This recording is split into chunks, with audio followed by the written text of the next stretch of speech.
Welcome to the Disarrangement, hosted by the two coolest cats around, Austin Blakely and Nick Branscombe. Prepare to get disarranged. Come one, come all, for what rises and undulates in your ears is not for the faint of heart. Behold! It is the Disarrangement, again. With your host, Austin Blakely here, and co-host Nick Branscombe. How are you doing, Nick?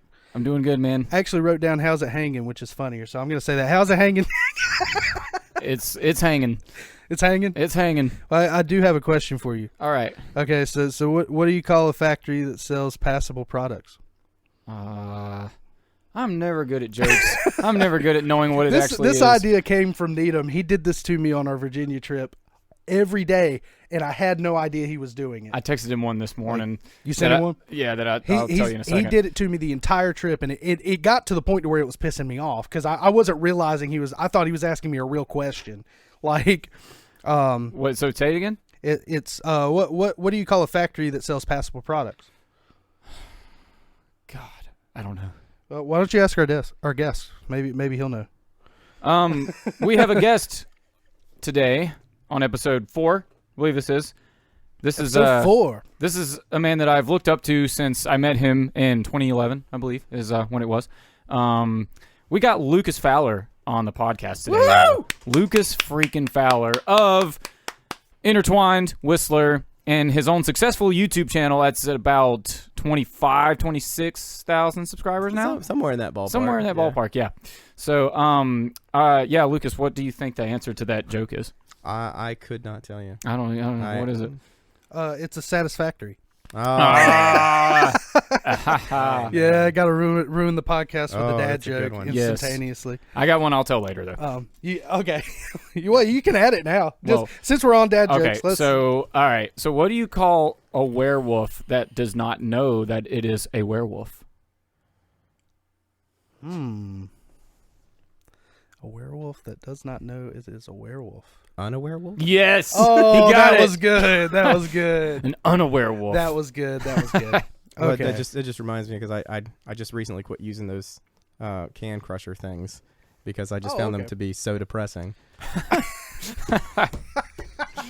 Oh my See, gosh. that's what Needham was doing to me. Yeah. He was setting me up where I didn't even realize it was coming, and then it came, and I'm like, ah! That's the true quality of a dad joke. Yeah, you have to not expect I can't it. do that. Yeah. So I that can't- when well, it he's hits expecting you, it you're this like, oh no. Yeah, that's Like what I allowed it to happen. Like, oh no. Yeah, Needham's really good at that. I forgot to mention, too, that Lucas is also a meme lord on he Facebook. Is. I like to think of myself as a meme curator. Yeah. Because I hardly ever make them. Right, yeah. But they're recycled, but that's okay. Yeah, what happens is that at night before I go to sleep, I like scroll through like 9gag or something. Okay, yeah. And I'll see one, I'm like, that's funny, and I'll just like save it, and then I'll be like, oh, I got 12 or 15 of them. Like, all right, here, everyone, Facebook, enjoy. Well, see, I love memes, but I hoard them.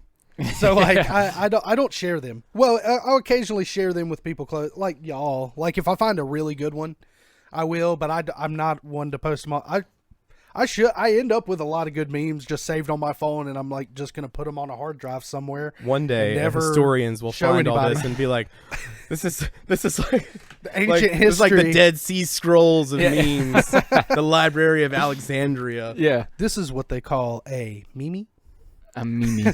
and they're gonna be True story. in museums. True story. Years ago, like 2009 or something, like probably when like the idea of meme was first happening. Yeah. Kennan, guitar player in one. He's like, yeah, it sort of became like a meme, and I kind of looked at him like, did you just say? I mean, A meme. I could see the blood drain from his face, like, oh no, like It's kind of like the whole like GIF thing. Like it's like just saying it right. You're is not it saying GIF it wrong, or really. GIF? You're really not saying it wrong. I've but at the same always time, said GIF, but I understand I've always said GIF. why people say GIF. I get it. Like, I've always said GIF, but that one's a little more 50-50 than meme and meme is. yeah. But you're technically not saying it wrong. It's just one of those things where it's just like you are new. Yeah. You are new. Total noob at this meme stuff. But anyway, so we're actually jumping straight into legit or shit, which is new for this podcast. We typically end it with this sort of thing, but I feel like it's a really good icebreaker. Throwing all these curveballs at me. All right. Yeah, throwing curveballs. So this one's interesting because Lucas is probably feeling this pain right now, but and that it might end up as a weird question, but tonsils can grow back, legit or shit. You know what a tonsils are? I'm gonna go. Yeah. Okay. I'm gonna go. You just look like, what's that? What is it? Where does that? Where is that It's a at? tonsil. I didn't go to medical school. I'm gonna say shit. Shit. Yeah, I would say shit. Shit. Yeah. It is legit. Oh my So, god. yeah. So, and I've actually had my tonsils removed. So when I read this, I was like, okay. So basically, your tonsils they are an organ, just like anything else. So when they cut them out, if they leave bits and pieces, if they did not get the full organ, it will grow back just like every other organ. Interesting. It's like when people take parts of your liver to donate. Well, that'll eventually, it may not grow back to its natural size, but it will to grow, some extent. To some extent. Yeah. That's what. Well, in the more I was reading, the less scared I got because it was hearing that it may not grow to actual size that it was previously. My tonsils were so big that it was like closing my throat. Yeah. So like I was, so I was having trouble breathing anyway as a child, and then on top of that, I was getting strep throat constantly because of my tonsils. Right. So it just kept cycling, and then finally my doctor was just like, "Those got to go, those got to go." But if they didn't get them all, I may have them back. I don't know. You'll just be getting strep throat again all the time. This one's a weird one. So try to follow me here because it's there's a lot of information in it. Okay, shellac. I think I'm saying that right. Shellac, sometimes called confectionary's glaze, or it's called that due to the fact that it gives a shiny coating to candy like jelly beans, candy corn, and also used as a brushed on like in wood finish. Oh, shellac. Shellac. There you go. Yeah. There you go. Comes from the excrement of and secretion from the product of a female bug called a Kiraralaka. So it comes from poop. Yeah, I think that's legit. I'm gonna go shit. You're gonna go shit? Yeah. This one's legit. Okay. Okay, I'm not that batshit crazy. Write out all the super detailed. But I see where you were going with this. You were just like, he just took a bunch of alien knowledge, put it into a So whenever ship. so when I eat a jelly bean, I'm like technically it is eating covered shit? to make it shiny. It is covered in a like a bug's excrement, essentially. Hell yeah, dude. I think if I remember correctly, the part of the artificial vanilla flavoring that they use in candy, I think is somehow derived from the glands of an anus of a beaver. That wouldn't surprise me. I think I read that somewhere and was like, nuh-uh. And then I looked it up and was like, oh, crap. Well, yeah, you remember Needham gave us a legitter shit, and it had to do with perfume. Yes, And, that's right. There's an in particular musk that is used in a lot of female perfume that comes straight from a deer sack. Yep. Comes straight from a gland down there. I guess that makes sense. I mean, like, Why would you put? Who thought about putting deer glands? yeah, it does make you wonder how excretions A on to B themselves. happened. Yeah, I mean, if it smells good, I get it, but like I can understand why deer hunters like put piss on them of because they're course. trying You're to trying to attract mask or the scent mask or- the skin or yeah. keep something away, or Yeah. because sometimes they'll put like coyote piss on them just to keep coyotes away, like just because they won't cross each other's path. So the idea, Definitely that's a good way to keep people away. yeah, it's a great way to keep people away. Oh, it smells like Well, coyote you know, piss in kind here. of Oh my God. a little off topic, but like just staying with the weird body stuff. Like, you know, I've always wondered, like, when you're like a kid and you're trying to figure out like what you want to do with your life, and or, like say you're thinking about going in the medical field, like, what instance does a kid when they're a kid go like, you know, I think I want to be like a colorectal specialist. when they're younger, like, so like what makes a kid go, I think I want to look at asses for a I living? don't think the kid does. I think the doctor starts to become a doctor, Money. and then they realize what money's in it Yeah, and how easy that system works. we will give you And X they're amount just of like, dollars if you look at I this just got to be person's around ass. shit. I just got to be around buttholes. Maybe they like buttholes. I don't know. That could be a thing. People have things. They have things. Yeah. Oh, for sure. This one's a good one because this is one that could go either way. I think easily. The Great Wall of China is the only man-made structure that can be seen from the moon. I think it's not. I think I'm gonna say shit. I'm gonna say shit too, actually. Yeah. This one's shit. Yeah. Okay, so we've always been told that the Great Wall of China can be seen from space, but in reality, that was just all a ruse created by Ripley's Believe It or Not in 1953, and then we all just like caught on to it. What are the other ones? What, legit or shit? No, I mean like what are the? No, other... I think he's saying that you can't see it. No. Yeah, you can't. It's actually there's probably no man-made object that you can really see from space, other than roads. Roads. They say roads and what's the other one? Roads and paths. So like cut down trees. Like you can see if they've mass cut down some trees, you can see a path through the forest. And I guess something. maybe to some extent lights. I was about to say like city lights. Yeah. I bet But I mean that not like a single one. It would have to be like a it would be a big You city. could probably see a concentration. Like Vegas or New York or something like that. Beijing or something. Beijing, yeah. But yeah, so really when it comes to man-made, it's just like our normal stuff that you see. Not really like the great wonders or anything.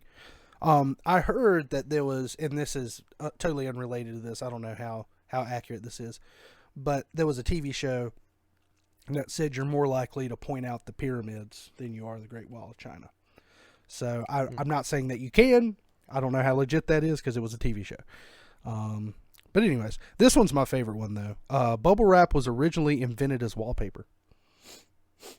I'm gonna go legit. I'm gonna say shit. This one is legit, and Really? I couldn't believe it. Wow. So a guy was trying to design wallpaper back in the day, and he came up with bubble wrap, and then realized after inventing it, and then tried to sell it that way, and people weren't using it that way. They were using it for shipping. Right. So once they realized that, then they changed their marketing. Is all they did. Yeah, I think I remember Silly Putty was designed to like clean wallpaper, and kids were playing with it. And they were like, "Well, we'll just sell it like that." I mean, it doesn't make any difference. Yeah, it ain't hurting anybody. I mean, if you're still selling it. I mean, and this is one that if you know history, great. I'll try to explain it if you don't. But Mark Antony brought sand from Egypt to Turkey to cover an entire beach for Cleopatra. Legit or shit? I'm gonna say legit. Let me say legit. Okay, it is legit. It is amazing to think that any Roman, I mean, I know they were powerful, but just they had the manpower or anything like that to do that. Oh yeah, like, to just cover an entire beach just because they loved a woman. That was the only reasoning. And Mark Antony, I mean, he was big shit, but he wasn't the biggest shit.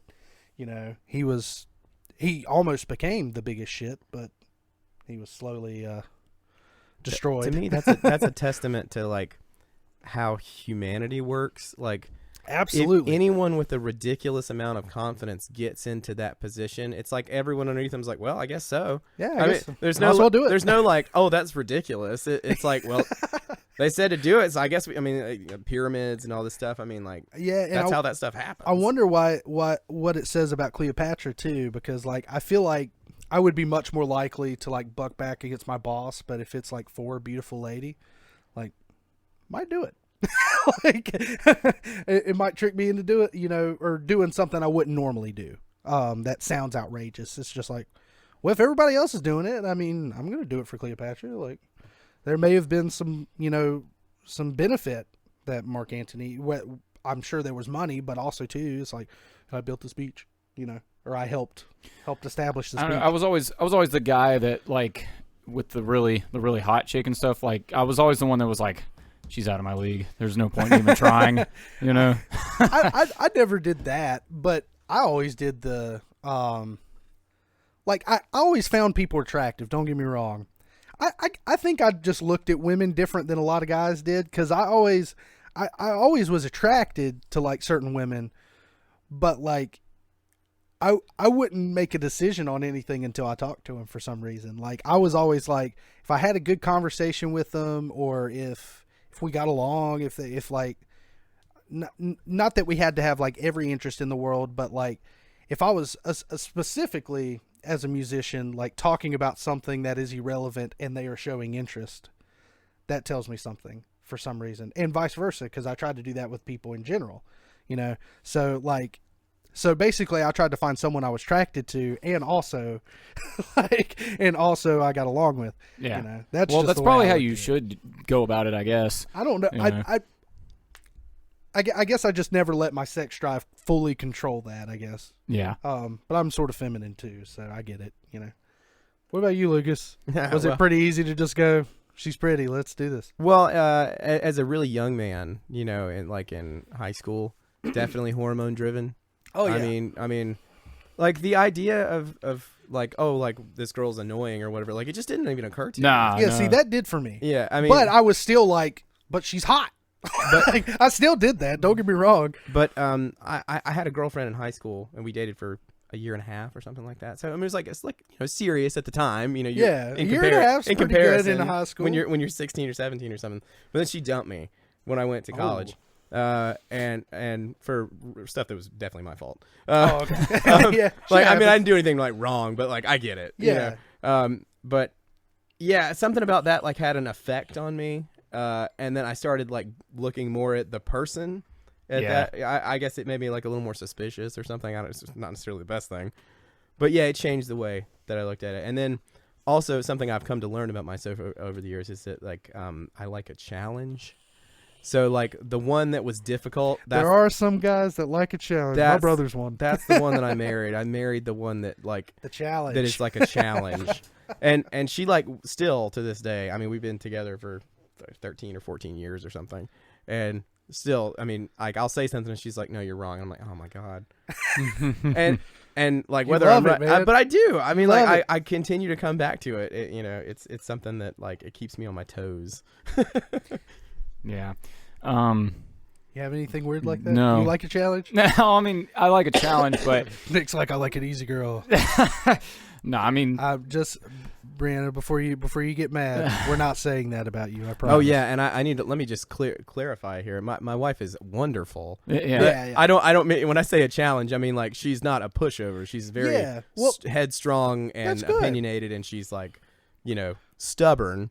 But like that's part of her whole thing. Yeah. Yeah. So. Well, she's a Taurus. So, but Steph, by the way, is a Taurus. My girlfriend.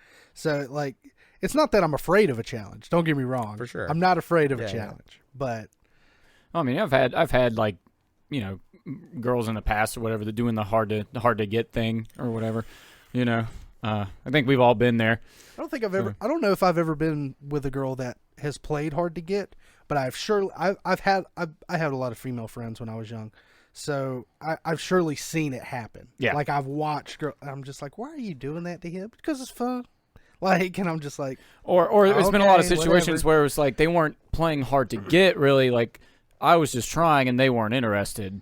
And they weren't interested, and they weren't, and so like they put Nick in the friend zone. Unfortunately, yeah, that happened more than once. That's one thing I have to say. I don't think I've ever been in the friend zone because to me it was really obvious if that was like going to be a thing, and I'm like, okay, well we're just friends and cool. Yeah, like so and you're cool. I never because I think the friend zone is defined by one person pining after the other one, even though the other one just wants to be friends, right? Yeah. And then if you allow that other person to kind of use that, then that's sort of on you. Yeah, exactly. So, but I mean, I know it's a thing for a lot of guys. It's always terrible. That's what I've always seen to use Cody Ball as an example again. But I've always shout out to Cody. Shout out to Cody. I love him to death. But I've seen him go over the top for girls before, and it get him nowhere. Unfortunately, I had a friend in high school like that who was just the most sweet, wonderful guy in the world. I just loved him to death. He's one of my best friends, and that happened to him so many times because he was such a nice, lovable, not the most attractive guy in the world, And I think it just put him in a very unfortunate position because he was just such a nice guy, and it was just so hard to watch. I just felt so bad for him. Yeah, I'm not gonna say any names, but Nick and I don't know if it was you and Needham that have told me about a fella that is exactly what you're explaining. And I think you know who I'm talking about. But you've just told me stories of like him like and he's going after girls that obviously just do not want anything to do with him. But he's just like, well, and he's or he's found a girl that does want something to do with him and he's ignoring her. Well, another problem with him is like his very first message to like if he's like trying to talk to a girl on those. His very first message. So you want to go out? Like, Yeah. like, It's like very first awkward, thing, like you know. That's Hey man, you know someday that's gonna my work God. though. Just Well, the weirdest I thing. think that can be done. I've done that before. Yeah. But you have to sort of know. I mean, like, there's some. You can't just do that with everybody. Yeah, You oh, gotta yeah. have There's some hints finesse Yeah. to already. it. But with my current girlfriend, so we started talking like on a Saturday night, right? We started talking, and then I did like the next day. I asked her like if we wanted to hang out that night. So I mean, it wasn't like right away, you know. Yeah. But so I got to know her a little bit first, like just through talking to her, and then Yeah. Well, if it tells you anything, like me and Steph had done stuff together, like, but we talked and like hung out. I wouldn't say we were necessarily dating. It's not like we waited till the third date to kiss or anything. We both didn't look at it like that. So we were actually talking for about 3 months before we like decided, you know. But we had never spent like, I would say, an exorbitant amount of time with each other. So it's like maybe an hour and a half, 2 hours, you know, at most. And we hung out for a little bit, and then we went our separate ways, and then we talked a little bit on the phone or whatever. You know, it's not like we just didn't look at it from that perspective. That was mostly me, probably. I don't know. I speculate about her, but I was coming out of I had been away from my ex for like 4 or 5 months only, and I still just wasn't right. Like I was pretty messed up, even though I broke that relationship off. That was something I did, but I was not ready by any means. So I'm glad she waited. Because a lot of good things happened. patience after that, is a virtue. Patience is a virtue. yeah, God bless my wife. Like, we dated for 5 years before I asked her to marry me. Well, Which, I mean, if you talk to Steph, that's probably what it sounds like. yeah. I mean, fun story. Hopefully, it won't be 5 years. My wife and I, we went to school together since middle school. Okay. So you yeah. previously known each other. Yeah, and I didn't really know her in middle school, but I did have classes with her in high school, and we sort of clashed some because, especially at the time, I was a much more liberal guy, and she's always been very conservative. So we just had like a lot of. That is interesting. Yeah, That's very interesting. Yeah, we're it's a pretty hard dichotomy. Well, between us. and you're a musician too. Yeah, and So and it would make sense. She's very conservative, very religious. Just lots of things that I'm not. And actually, we had a history class together in high school, and I said something that irritated her, and from across the room, she threw a dry erase marker and hit me right in the throat with it. Nice. And it's something about that stuck with me, and so like later on, I'm in college. She's in college. She's in Raleigh, and I'm in App State, and I just was like, I'm gonna talk to her. So I went and found her on Facebook, and I was like, hey, and I just started. You remember talking when to you her. threw that thing at me in class that one day? I think I didn't tell her about that until later because she probably forgot. You hoped at least. She's got a little bit of a temper, but yeah, I was like, hey, you want to like hang out sometime? Well, I mean, we talked. That's on smooth, some, though. yeah, we Yeah. talked some first, but You just had a. It was like popped in your head when that eraser hit you. It was eraser. You said it was dry erase a marker. dry erase marker. Yeah, okay, yeah. so when that marker hit you, you were just like, I gotta marry this woman. And that's what I tell her now. I'm like, I knew then, baby. Yeah. I knew. That was the moment. But I mean, to some extent, something about that, and several other things that happened. We were in English class together, and we had to do opposite sides of like a. We were doing the Scopes Monkey trial, Inherit the Wind or whatever. Okay. And she's like, I want to argue with you, and I was like, I remember her saying that to me, like, I want to argue with you or whatever, and I was like, I kind of want to argue with you too. Like, I didn't understand it at all. Yeah. Don't take any offense to this, but that is adorable. Yeah, it was like fate. Man. It was fate. And so later I learned where she lived because one of my friends was driving around the curb around her parents' house and like lost his CDs out in her yard. Oh. And so he's like, yeah, I had to go like get my CDs out of your yard. That's where Heather Ayers lives? And I was like, no, I didn't. Now I do. That. But like, and then so like I would drive past her house all the time, going places, and I would always see, like, it was just in the back of my mind, In the back of your head. That's subliminal. Heather's house. Yeah, and so eventually I was like, well, I guess this is a thing, and here we are, 14 years, 2 kids, marriage later. Yeah. So Now, interesting how that. I don't know if happens. you do, but I believe in fate. I believe there are things I that are didn't- just going to happen. I didn't no matter used what. to, but I do now. It's a lot easier. There are to- things like that where I'm like, well, that has to be. Yeah, it's a lot easier to just explain it away that way because nothing else makes sense. Like, but Yeah. you wouldn't think. Well, I guess you to an extent. I don't know if you ever seen Boy Meets World, but that's sort of the Corey Topanga thing because they didn't get along at first, and then they were bound. It was bound to happen. Or it's like Jimmy Neutron and Cindy Yeah, or Jimmy Vortex, Neutron and which I don't know Cindy. if they ever got together, but I mean, you know, in the show it was like they were always yelling at each other, but you knew like they Yep. liked each other. And, Me and Steph get along actually really well, just about everything except for politics. Yeah. So it's the opposite here. She went to an all-girls college. She's very liberal. I Yeah. would say. Heather actually went to an all-girls college too. Oh, okay. She went to Meredith. Yeah. But she is very conservative. Yeah. And and Steph's also kind of different religiously. Yeah, So yeah. she's not necessarily, I would say, like a Christian or anything like that. But I grew up in a Christian household. I wouldn't say like I'm super religious or spiritual or anything like that, but I grew up in a Christian household. It's part of so, you. Yeah. So it definitely had something to do with my moral compass. Yeah, of course. But I'm more I would definitely say I'm more conservative, but I battle conservatives all the time too. Yeah, as I I've don't gotten know where older, I'm at, really. as I've gotten older, I've come to realize I'm kind of more like libertarian. Yeah. Yeah, like I generally, lean there except for with the crazy shit. yeah, That's basically where I'm at. Generally, gets my crazy, whole I'm philosophy like, is like, I just want you to leave me alone. Yeah. Like I literally don't I'm right care there what you with you. do. I just Yeah. I just want you to leave me Have alone. your freedom. Yes. Leave me alone. Absolutely.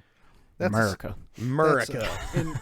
And kind of to mention this too, it's a shame we were talking about it earlier. Our good buddy Bart passed away over the weekend, unfortunately by his own doing.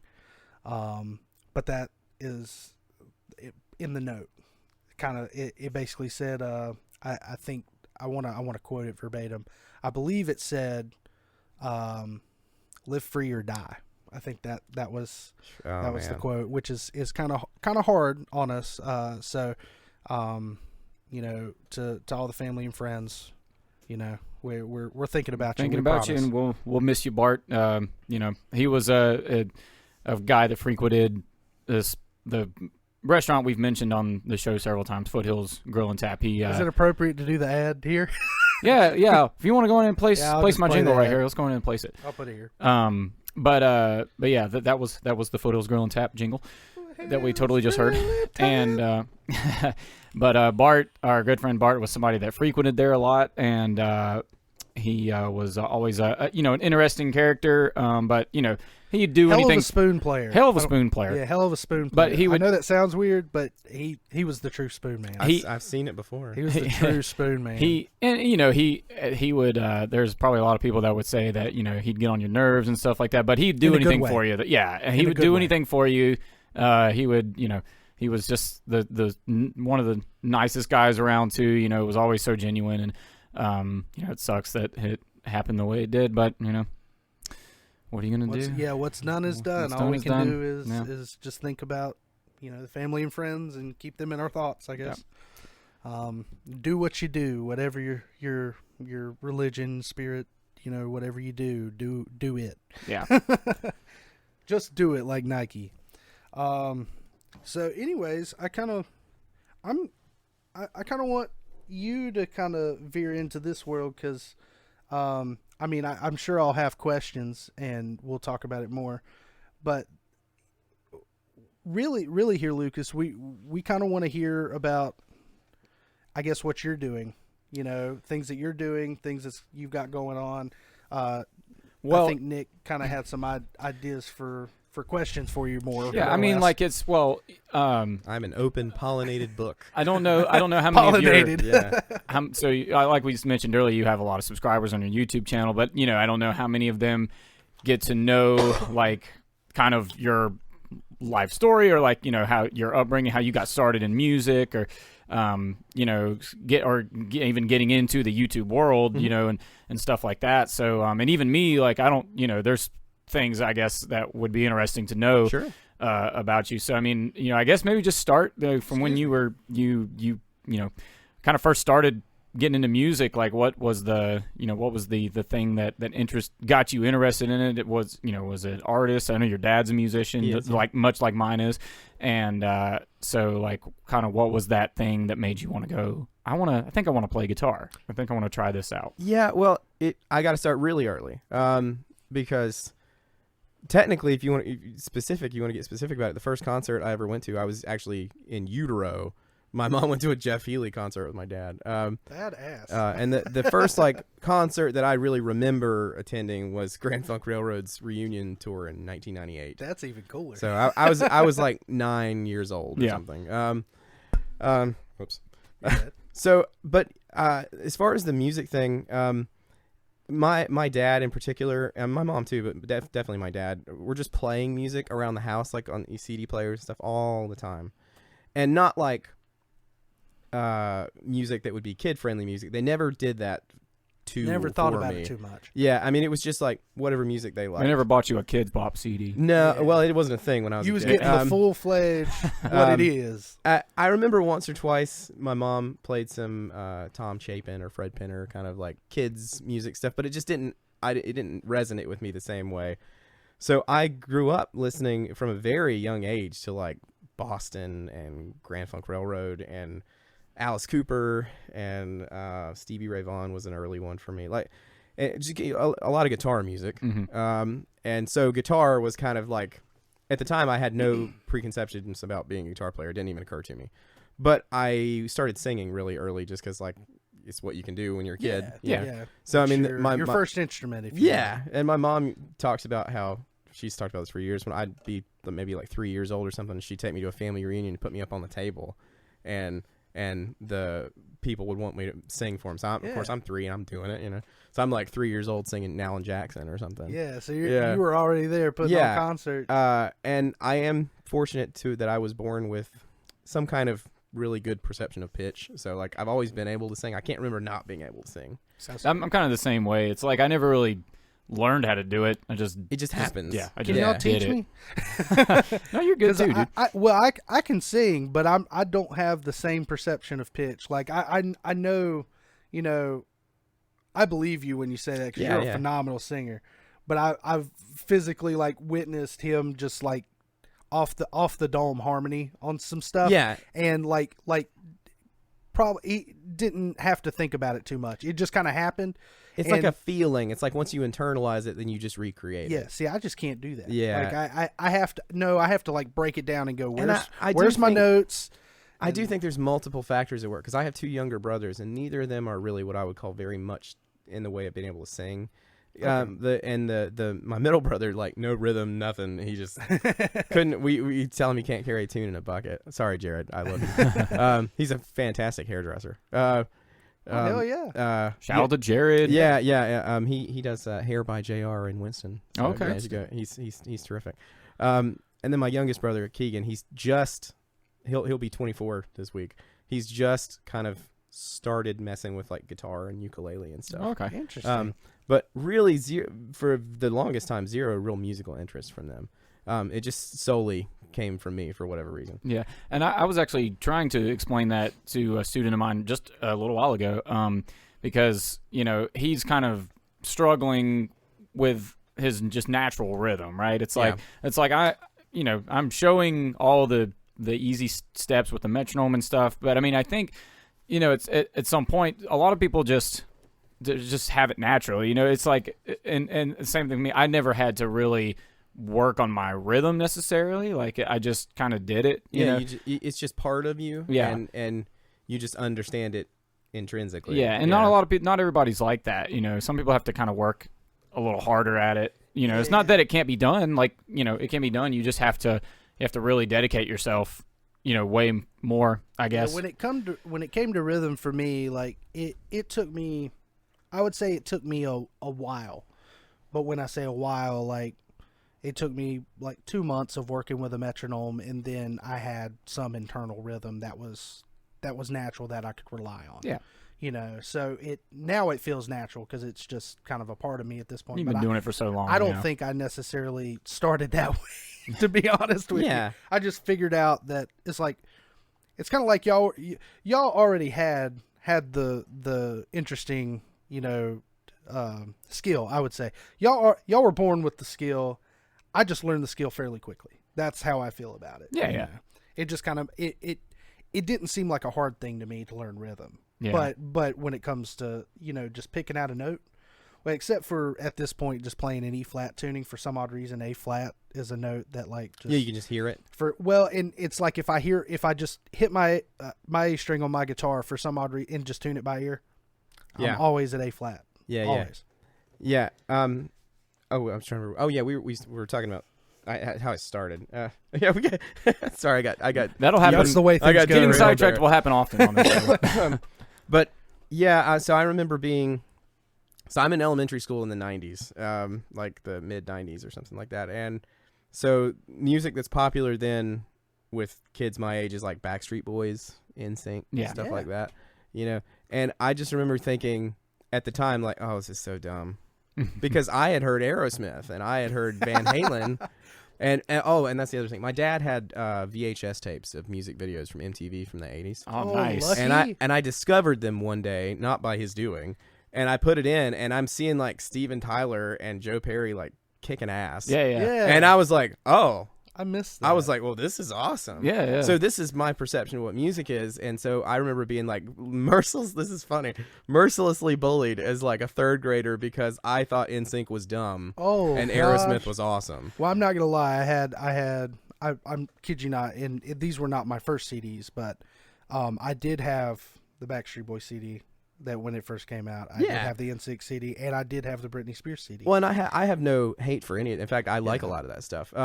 It's just at the time, it was hard to understand. Yeah, it's hard to understand for me. Like, and hip hop in general, to me, like I didn't get at the Yeah. time. I get it way more now, but so I was like, okay, like rock music. That's where I live. That's just what there was. Yeah, that's to me know? that like that's what it was, and so I remember when you're a kid, you have to do like music programs and stuff with your elementary school and stuff, and they'd have all these like really dumb songs. And I was like, yeah, this is me being like 8 years old. I'm like, can't we sing like Van Halen or something? like that doesn't occur to me that like, no, you can't. It doesn't work like that. That is awesome though. Yeah. So yeah, about I started really getting into that. My dad would burn me CDs of mixes of different bands, Jefferson Starship and Aerosmith and John Mellencamp and just all kinds of eclectic stuff, but all kind of in this genre. And so my brain just started populating with it, and so like this is just what I internalized. Zero regard for any modern music. Still, for a while, that continues on. Yeah. I don't think I really started to listen to anything that was kind of like modern at the time until I was probably 12 or 13.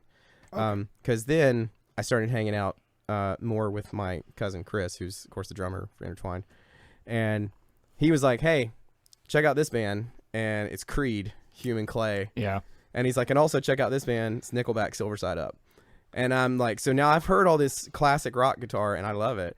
Two at the same time, two classics. But I've never heard this huge, rectified, low-tuned, like, almost metal. Yeah. Because my dad didn't do metal. Like, not even like Metallica, anything like, none of that.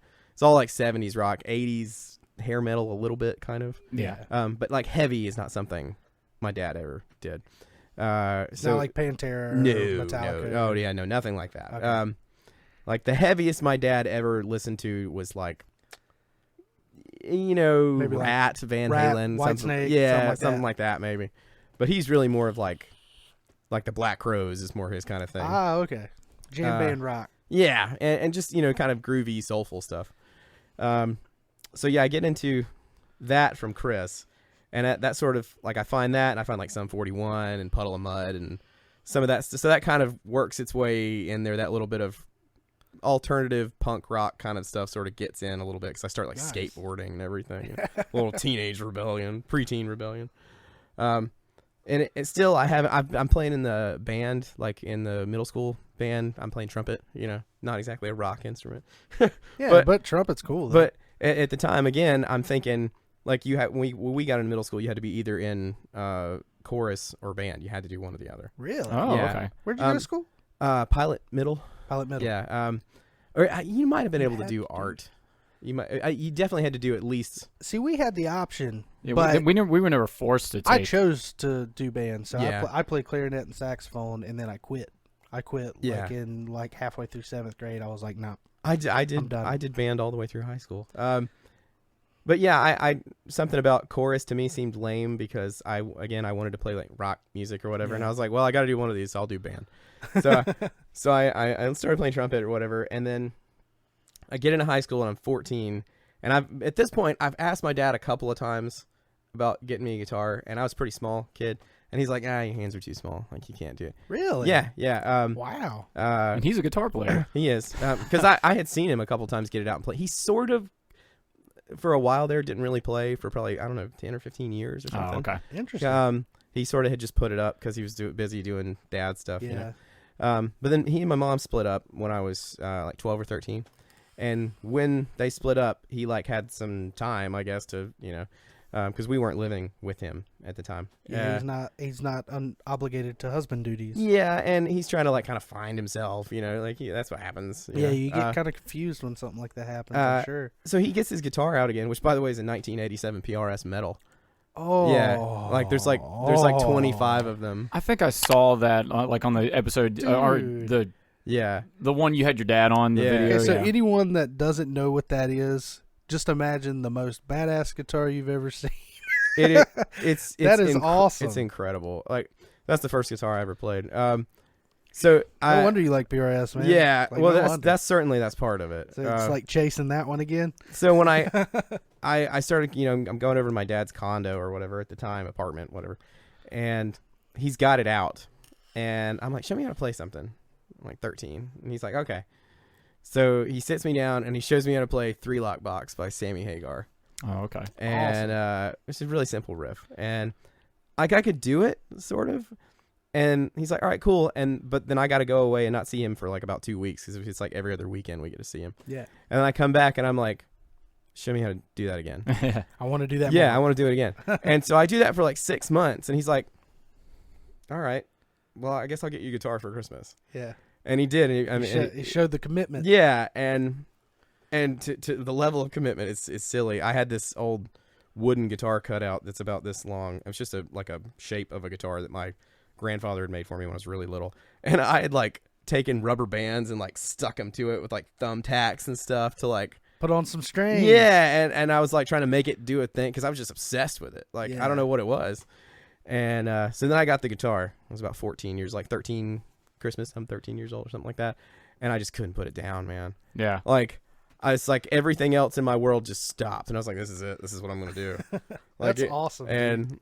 And I drove everyone around me insane. I'm positive because I think we all did at one point. Because like I would never stop practicing. Like no matter how bad my fingers hurt or how bad the guitar wouldn't stay in tune or wouldn't play right or whatever, because it was a cheap guitar, And oh man, I was just obsessed with it. And so that was the moment for me that like changed my life. Is when I really was like, oh, this is who I am. Yeah, something made sense. So, and like before, because I'd been into other hobbies and stuff, like I've been into anime for a long time and comic books, and I see gear for the Iron Knight over there. So I'm a huge Yu-Gi-Oh guy. Yeah, Magic, stuff like that. Yeah, I've got a bunch of nerd shit too. Pokemon, skateboarding, all kinds of, I'd get into stuff, and some of it I'm still into. But guitar, man, when that hit, I was like, oh, well, this is what I'm gonna do. Yeah. Like And I'll be damned if anyone else was going to tell me anything else. Like, well, you got to go to college or whatever, which I did. But I mean, like, I'm like, oh no, but I'm gonna be in a band. That's what I'm gonna do. I'm gonna be in a band. And so that's when it really took off for me. So that's really awesome. Yeah, like man. That sounds it. You definitely forced it into existence. It sounds like. Yeah, but it doesn't sound like. It doesn't sound like you were really like trying to. It just sounds like it happened when it should have. Like things just lined up. I got a taste for it, and I think also part of it now, in hindsight, that I can see is like my parents had split up, and my mom had gotten remarried, so she had moved her new husband into the house, and he had 2 boys. So I was living with me, her, him, his 2 boys, my 2 brothers. Whew. House is very full, and like I was just wanted to be by myself, and I could go into my room at 15 years old and go pick up my guitar and just play it for hours at a time. And that was like my escape. Yeah. Just get away. And it gave me confidence too. I was a little scrawny guy. So, wasn't good at sports or anything like that. But guitar, I was like, I can do this. And like when you see yourself get really good at something really fast, you're like, oh, okay, cool, confidence. Yeah. And then there's always, next logical steps and stuff. I mean, like, so, we've mentioned InterTwyneD a couple times, but was that like your first established band, or did you have like kind of a little bit of an established band before that? So, InterTwyneD is the baby of a band called Out of State. Okay. So what happened is in high school, I had a band called Trial by Error, and it was me. Sounds like Trial by Fire. There's a Journey tribute band called Trial by Fire. Yeah.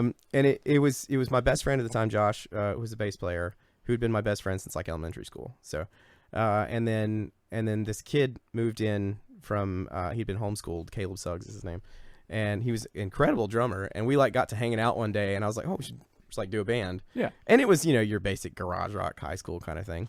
That's the best shit, though. Yeah, well, That's in the hindsight, best it's like I have some like footage of it that I've recovered now, and I'm like, oh my god, I was so terrible, but at the same time, you're like, it's magical watching yourself in high school, So that I really got the taste for it, but again, remember, I'm wanting to play like classic rock kind of music, and everyone else my age obviously wants to play like scene hardcore stuff. Yeah. Right, that's what's that huge. too. That's what's huge in 2006 or something. Yeah. So I'm like pretty quickly Caleb's like, I want to go do pop punk. And I'm like, I don't really want to do that. So the band splits up more or less. Okay. And Josh is still putting up with me at this point. So then I knew Chris was a drummer because he and I had like played some jam stuff before. And so one Thanksgiving or Christmas like family get together thing, I'm like, hey man, what if we did something like original music? And he's like, I've been waiting so long for you to ask me that. and so then the three of us got together, and all of a sudden we started like writing music and stuff, and that was Out of State. Okay. And that came because we were trying to pick a name, and Josh was looking at something on eBay, and he was like shipping Out of State, and I was like, Out of State, that's it. There you Cool, go. let's do that. There it is. Let's do that. Which is, by the way, I was about to say that's probably from the name of your first InterTwyneD record. Exactly. Okay, the first InterTwyneD record is called Outer State of Yeah. Mind, and that's where it comes from. So we were doing that for a long time, 3-piece band. As I got into college, and I'm still taking it very seriously. But Josh at the time, again, like my best friend, he's just not committed to it the same way, And you know how that goes. Oh yeah. It's not necessarily a happens. bad thing, but No. it's a thing that can happen. Yeah, It will happen and I if totally it does. understand. It wasn't the same thing for him as it was for me. So I sort of was like, hey man, I think probably like I should find another bass player for this, because I feel like I booked like a Halloween gig at App, which I was really excited about because we're starting to like actually play in front of some people. And he's like, I can't really do that. Like Halloween's like my favorite holiday. I want to like. I'm like, to me that was the final nail in the coffin. Yeah. And I was like, okay. And I, It sounds like he was probably having a good time with it, but it was just not his priority. It wasn't his priority, which is fine. I totally get it. And I did not handle it the best way because I think I probably like texted him or something like. Yeah. When you're young. Yeah, At those times you don't really know how to handle I was stuff. like 18 or 19. You're or just something. learning how Yeah, to exactly. deal, And really. so Josh was pretty much done with me on a musician and friendship level at that point. And I was like, uh-oh. and with him, all of my high school friends. So I'm immediately like disowned by everyone I was friends with. Still to this day, they basically don't hardly any of them talk to me. That was a really long time. It's amazing to me. Well, it may change. You never know. Yeah, some of them I've talked to since, and they've been pretty cool. But yeah. anyway, so I'm like, well, I'm still gonna do this. And I know, like, me and Chris are fine because he's my cousin. We've been, tight since forever. I'm like, I gotta find a bass player. Oh, and I should say, before that, Kenan had joined the band. Oh, okay. Yeah, Okay. not long before that, Kenan had joined the band, because Kenan is from Raleigh, and he dated someone at like a music camp or something that I went to high school with, a girl that I went to high school with. And so I like was friends with him on Facebook because of that. And I saw a video of him playing guitar, like ripping right hand aggressive metal. And I was like, that guy. that guy. This guy. So I sent him a message, and I was like, hey man, do you want to like jam or Yeah. something? And I'm like, I know you're in Raleigh and we're in like Winston-Salem, but like, you want to like come hang out? And by some remarkable, he was like, yeah. So Kenan, we've played like 1 or 2 shows with Kenan. Oh, okay. And he's real new, and like we're just feeling each other out. And so then Josh quits, and I'm like, I gotta find somebody to play bass for the band. And Travis, I went to high school with too. Travis is like 2 years younger than me, and I knew back then that Travis was like a beast of a bass player. Oh yeah. Okay. But Josh was my best friend. Yeah. You know, so he like, was but like Travis could play circles around Josh. trying to do it right. Yeah, You're and trying to be loyal, but at the same time, Well, and also to be fair, in high school, like me and Travis were both kind of dicks, especially to each other. It's like not on purpose. It's like you're high happens. school boys and you have competition about stupid stuff. And so again, later I call Travis or I send him a message on Facebook or something, and I was like, "Hey, you want to like come try out for this?" And he did. And all of a sudden, when the four of us got together, it's like something happened. Yeah. I remember the moment in Chris's basement or Chris's parents' basement. We're like, I think the song we did first was "Tear Me Apart." Okay. And Great Travis song. is playing this bass line, and like all of a sudden everything seems to work. And I was like, oh, this is new. Yeah. And because I didn't feel like I was having to like try and make up for anybody's slack anymore. Right. Like everybody was there and in it. And in the pocket. It all yeah, made sense. and there's InterTwyneD. So like that. When that happened, that was like the first moment of like, oh, we're in a real, and that's when we changed the name. I was about to say, so Yeah. when you were out of state, I'm assuming there was a lot of the material that ended up becoming InterTwyneD. Yeah. That was already kind of, Yeah, a lot absolutely. of it was pre-wrote Absolutely. as that other band. Okay. And some of it just morphed, made sense to some of it morphed a establish. little bit. Like, but songs, I know you like the song "Let Me Go." I know I you love told me that that. song, yes. I wrote that song when I was 16. Yeah. Several others, some songs that didn't make their way on until the second record, like Last Song. I saw it. Several songs like that had been around for a while. Yeah. Lie to Your Teeth, in some form or another. And So yeah, I know that world too. you know, or In some like form or another. like maybe not exactly as it got recorded, but it was around. Yeah. But then yeah, that got put together, and when Travis came in, he just kind of had a different way of approaching things. And I've listened to on he played on both records, right? Yeah. Okay. Yeah. So like, there's several songs on like the first InterTwyneD album where it's just like there's just some funky bass in there, and this is like a hard rock record and everything, and I'm like, that's unique, that's cool, Yeah, I like what it kind of happened is that like I have sort of an eclectic taste in music. Like Rage Against the Machine is a big one for me. Yeah. And Travis is also a huge Rage Against the Machine fan. As you can imagine, if you're a great bass player, Timmy C is awesome. Yeah. Oh yeah. And so it would kind of be these things where I'd have like something in common with all of the guys in the band. So like with Travis, it was Rage. With Kenan, it was Black Label Society. With Chris, it was like Creed and Alter Bridge and stuff like that. And so I kind of became like the unison connector for all these things. Yeah. And it would sort of pass through me because I'm like sort of putting the final song together. And that's where we got the idea for the name. Travis is like, it's sort of music's like sort of like all intertwined of the genres and everything. Yeah. So that's what we started calling InterTwyneD because we thought Out of State was like a dumb name because At that true point, it story, sounds we used like to it go was a new places. band, so. We used to go places and people would be like, oh, you guys are from out of state? And I'm like, you think we named it out of state Just so we to- could come into your state and play it? But Just in to our say out of in our state, it would just be in state. Yeah. Yeah. And I got sick of answering that That question. sounds like one of my Uncle Ralph's band names. Oh yeah. He's got like a million band names. He'll just get musicians together, and they are that band name for the night. Yeah. Right. He does that sort of thing. So that in-state out, that kind of sounds like something he would do. Well, so this is probably getting into the point where you and I first met. Yeah. Like, so I remember I played in this band, it was like a short-lived band. At the time, it seemed like I'd been in the band for a long time, but really, I mean, we were only together for like a year, maybe two. But it was a band called Everend. That's definitely it. And Old school. yeah, and this Branch was right when Ziggy's. So Ziggy's is a local venue around here in Winston-Salem, but it's had like 3 different locations. Like it had an original location in the 80s and 90s into like the 2000s. And then it had a second location. It closed for a little bit, and then it had a second location in downtown Winston.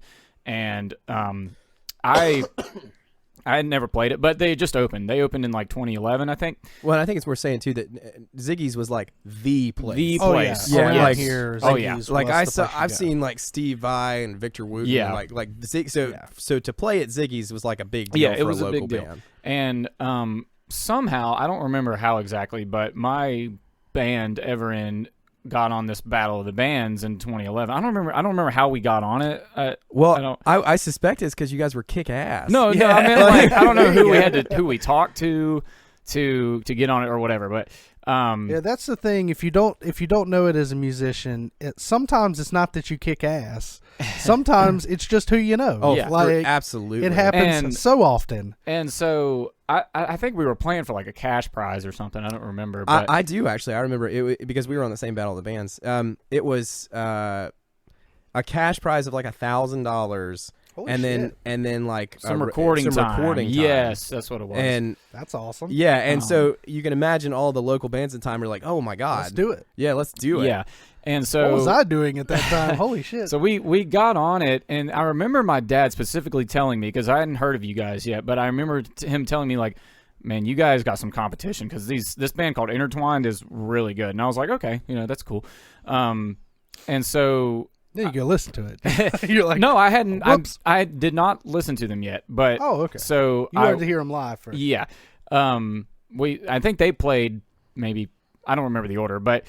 I think at that point, because I'd only been playing guitar for maybe 3 years or so at that point, Could have fucking fooled me. or three or four, something like that. And I think at that up to that point, I'd really only heard like cover bands that like my dad would play with or something like that. I don't think I'd really heard original bands much. Because even when me and him were in Black Diamond together, we did a lot of Yeah, covers we were in a and- band and called stuff. Black Diamond, Yeah. And which is not a ripoff of anything ever. no, never. But so I remember Still miss that band. I remember InterTwyneD getting on stage and playing, and the first song I heard from them was your song Anthem. Yeah. And at the end of the chorus, like, Lucas has just this really high note, and he sang it live, and I was just sitting there going, I had never heard that out of a local musician before. Jaw-dropping. Yeah, I mean, like, I had not. I was sitting there going, Jesus freaking Christ! Now I see what Dad's talking about now, like, and like, what am I gonna do? yeah, I was just from that moment on, I was like blown away, and then How old were you? What, 16 or something? this was 2011, so I was like 17, I think. Yeah, I mean you were young. Okay. Definitely. So now I know where I was. Now that we're establishing a time, I was off doing pop punk. Yeah. That's what I was doing. Well, it was I a very off- popular thing. At the I was time. off goobering around. Well, Yeah, because you and me had a period of not being in a band together. I joined that band. They were called Siege the King, Mm-hmm. and I joined That's that. such a pop punk band. Yep. Yeah, Siege. I didn't name it, but it was but I enjoyed the music. Yeah. There were a lot of musical differences in that band, but I remember I like joined that band because I was told strictly like I'm a rhythm guitar player, so I was like, that's what you want to be in a pop punk band. I want to jump around, I want to move around, stuff like that. But that's not the way it went. Like, that is absolutely we had some stage fright issues. Let's just say that. Somehow when we were younger, like, yeah, it got. I don't want to on, call anybody out. I'm just saying. Well, it got put we had onto some- you that you were a rhythm player, and I look back on it now. I'm like, what the fuck was that? Like, because you're, I mean, you're don't worry amazing. about it, Like, dude. Don't worry about and- it. Well, it probably has a lot to do with my background, but at the same time, I walked into that situation like doing it. And when I joined Black Diamond, once y'all figured out that I could play a little bit of lead, like, that's when we started doing Maiden and shit, which Yeah. was cool. Like, so I mean, I'm content with good music, really. That's Yeah. kind of how I look That's at really it. how you should look at it. Yeah, I think. whatever Yeah. makes the song better. Like, I'm not one that kind of serve the song. yeah. well, it's funny too because I've seen the clips of InterTwyneD, like when y'all were recording your second record, and there's one where like you're playing a solo and then you stopped it and you're like, I'm shredding way too much. I've got to stop. And whoever was holding the camera was like, did he just say shredding too much? Too much. Too much? Yeah. What? I remember that moment. Yeah.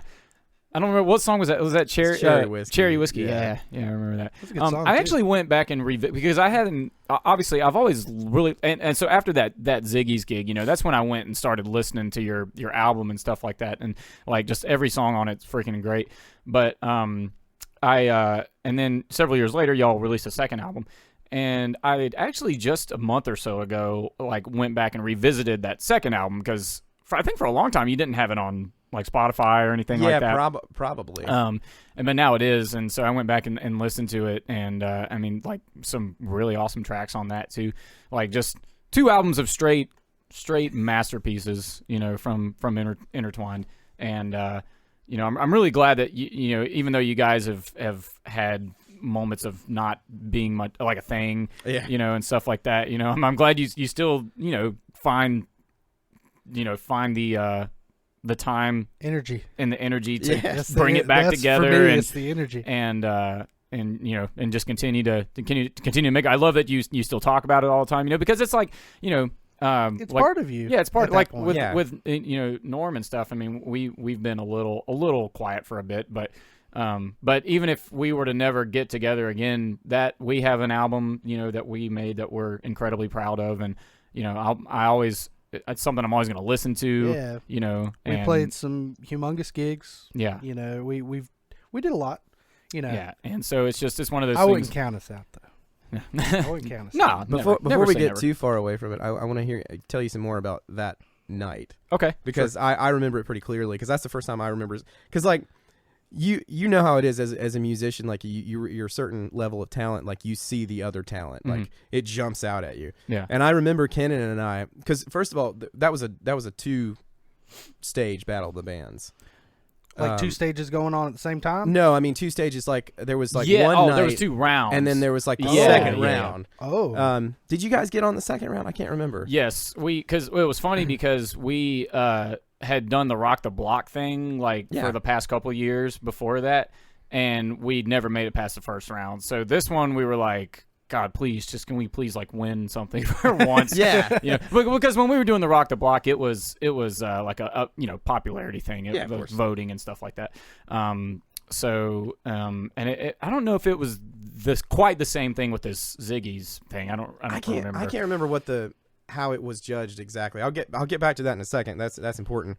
But I remember Ken and I the first time, because this is actually when Chris's daughter Taylor was born. Yeah, I remember that because he didn't play that night. He didn't play the first time because she was born prematurely. She was like 5 months or something. God. Oh, wow. And like while Chris and his wife were down in South Carolina, and so they had to go to a preemie NICU center or whatever in South Carolina, and so Chris had to drive back and forth periodically because she stayed there with Taylor, and so he couldn't make it to our gig. Yeah. So we have a friend, Tommy Arrington, incredible drummer, and Tommy learned our whole set and came and played it that night for us. Yeah. Friends that can do that. Yeah, dude, oh man, he's so good. He's incredible. Shout out to you. Shout out. Yes. But I remember Kenan and I that night, we're already nervous because we're like, oh man, we don't have our drummer. And Yeah. Tommy's great, but Tommy's not our drummer. Yeah. Yeah. And It makes a difference. Yeah, and I mean You get comfortable. especially with Chris, because Chris is like my other lung, Yeah. And so I'm pretty sure that night we played before you guys. Okay. Because I remember being pretty proud of myself, because we had a good night. We were on, and we were like, oh, Tommy did great. Like we felt good about it. And then you guys got up, and I was like, shit. and Kenan, I was like, Kenan, do you see in this shit? And he's like, how old is he? And also your drummer at the time was really good. Yeah, that was Dylan Goins at the time, because we had a drummer before that. His name was Bryson Hall, but he Both phenomenal drummers. By the Yeah, way. he phenomenal. still drums a lot too. Yeah. I haven't talked to Bryce in a long time. I've seen Dylan play, but I've never talked to him. Bryson was really he was more into death metal and stuff that like was that. His thing. So I was almost in a project with him playing death metal. Like we're talking Opeth style stuff, But then we got Dylan Goins in the band, and I see him on Facebook all the time. He doesn't really do music anymore. He's into landscaping and stuff now. Isn't that weird how sometimes these guys will be so incredibly good, and Yeah. then they're just like, all right. Yeah. I mean, it happens with style. it happens with a lot of people. But yeah, and so he was really good, and we had the other bass player in the band was Cole Jarrell. Yeah, I remember talking to Cole. Yeah, and I think he still plays. yeah, I see him post some. Yeah, some I was gonna say, stuff. I think we're friends on Facebook. Yeah, I still. think I see him post some stuff here and there. But that was a fun little group, and so I was just. I think the first thing with seeing you was it actually wasn't even your guitar playing at first, which it was obviously amazing. But I feel like I said, I don't think I'd ever heard a local singer sing like that, and it just kind of blew my mind. That sort of worked against us for a while, because again, like I was telling you guys, like in my mind, that's what music sounded like, because that's what the dudes in the 70s and 80s sounded like, Robert Plant or whatever. Yeah. I mean, like you Belt it. or they like that's what they or Sammy Hagar was a big one for me. Like that's what those guys sang like. And I'm like, oh, okay, so that's what you sing like. Yeah. But then like all the other stuff was not that way, and so we would get on bills, and it would just seem like I was being an ass. Like I was like trying to show off or something, and because like that's the way you sing. because that's just the way that I dude, sing. I loved it. Well, Yeah. I'll be honest with you, with the level of guitar that you play while doing that yes. is a feat in its own. Yeah, They're incredible. both separate feats, Because but then if you put them together, it's just in that much InterTwyne, like you more play more incredible. lead than Kenan does. Yeah, You know. yeah. Um, Not that's so funny. You were talking about being told your rhythm earlier. When I drafted Kenan, I initially was like, it's like a rhythm guitar spot, and Yeah. that wasn't because like I had an ego thing. It was like I'm thinking like, I know that I can play lead guitar, but I don't know what you can do. Yeah, Yeah. well, and you had heard what he online, like that right hand. Yeah, I could. so I it's knew he was easy a to great go, rhythm guitar player. Nah, I kind of want you there, man. So I'm thinking like this is safe. Like I know that you can do this and you can do this, and we're like good. But then as I started also I got to watch Kenan's guitar playing increase exponentially. Yeah. It was the coolest thing because like you know how it is when you get around other great musicians, you Yeah. start taking it in, and all of a Oh, sudden yeah. you're just like, Phew. Well, yeah, and like when I was in that band Everin, you know, I was like almost a lot of the times just content with my playing, you know, and then that band broke up or whatever, and then I went and jammed with Corey for the first time, Corey Pounds, He and was an absolute monster. monster of a Monster. drummer. I mean, I didn't this. So his dad, Glenn Pounds, used to work at Shannock's in King, and shout out to Shannock's. And Good old when I was Shanks. looking for people to play with, because I actually was jamming with a guitar player at the time. His name's Aaron Parmalee. I just became friends on Facebook with Aaron. Really just recently Because I found him in the I don't know why I wasn't friends with him before, but he joined the podcast page. Oh, okay. And I found him. I was like, Shout I'm out to befriending Aaron. you now. Yeah.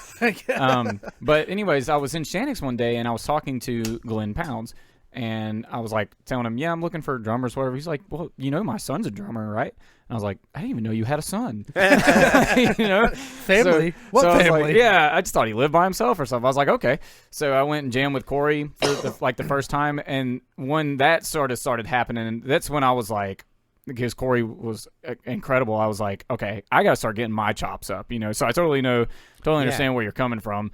And so that's when it started for me, like practicing every single day and like, you know, trying to challenge I myself don't know how to you do, still do that. to do better stuff. He Yeah. still does that. I believe it. I don't know how he does it. I'm one to practice for a long span of time.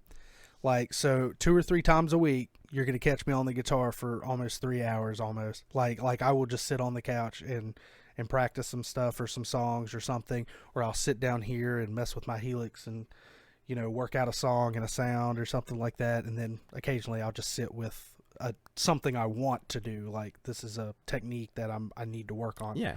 But I cannot. I could potentially play guitar every day in a week, but I've never like sat down and focused every day. Well, when I was learning, that was probably the case.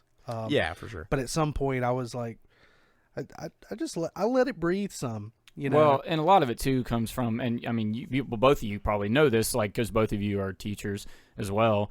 You know, like a lot of times I have to make sure I'm up to date on like the songs that that too. students Right. Yeah, I want didn't to even think about learn that. and, Yeah. and stuff like that. So it's not necessarily always guitar I want to do, you know, but Well, but just so- having it in your hands goes a long way. yeah. Yeah, but you're like always like, even if you're learning a song for somebody, you're always trying to better your guitar playing.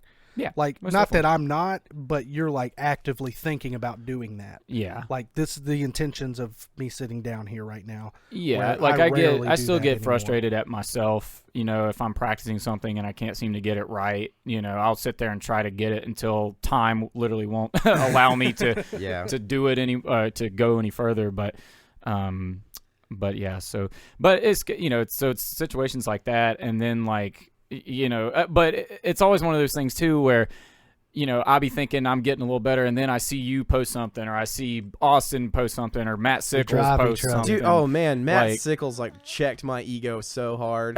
That dude from the Christmas video. Yes, because Have you never heard him play before? No, that? I had never Dude, heard him play he- before. He is.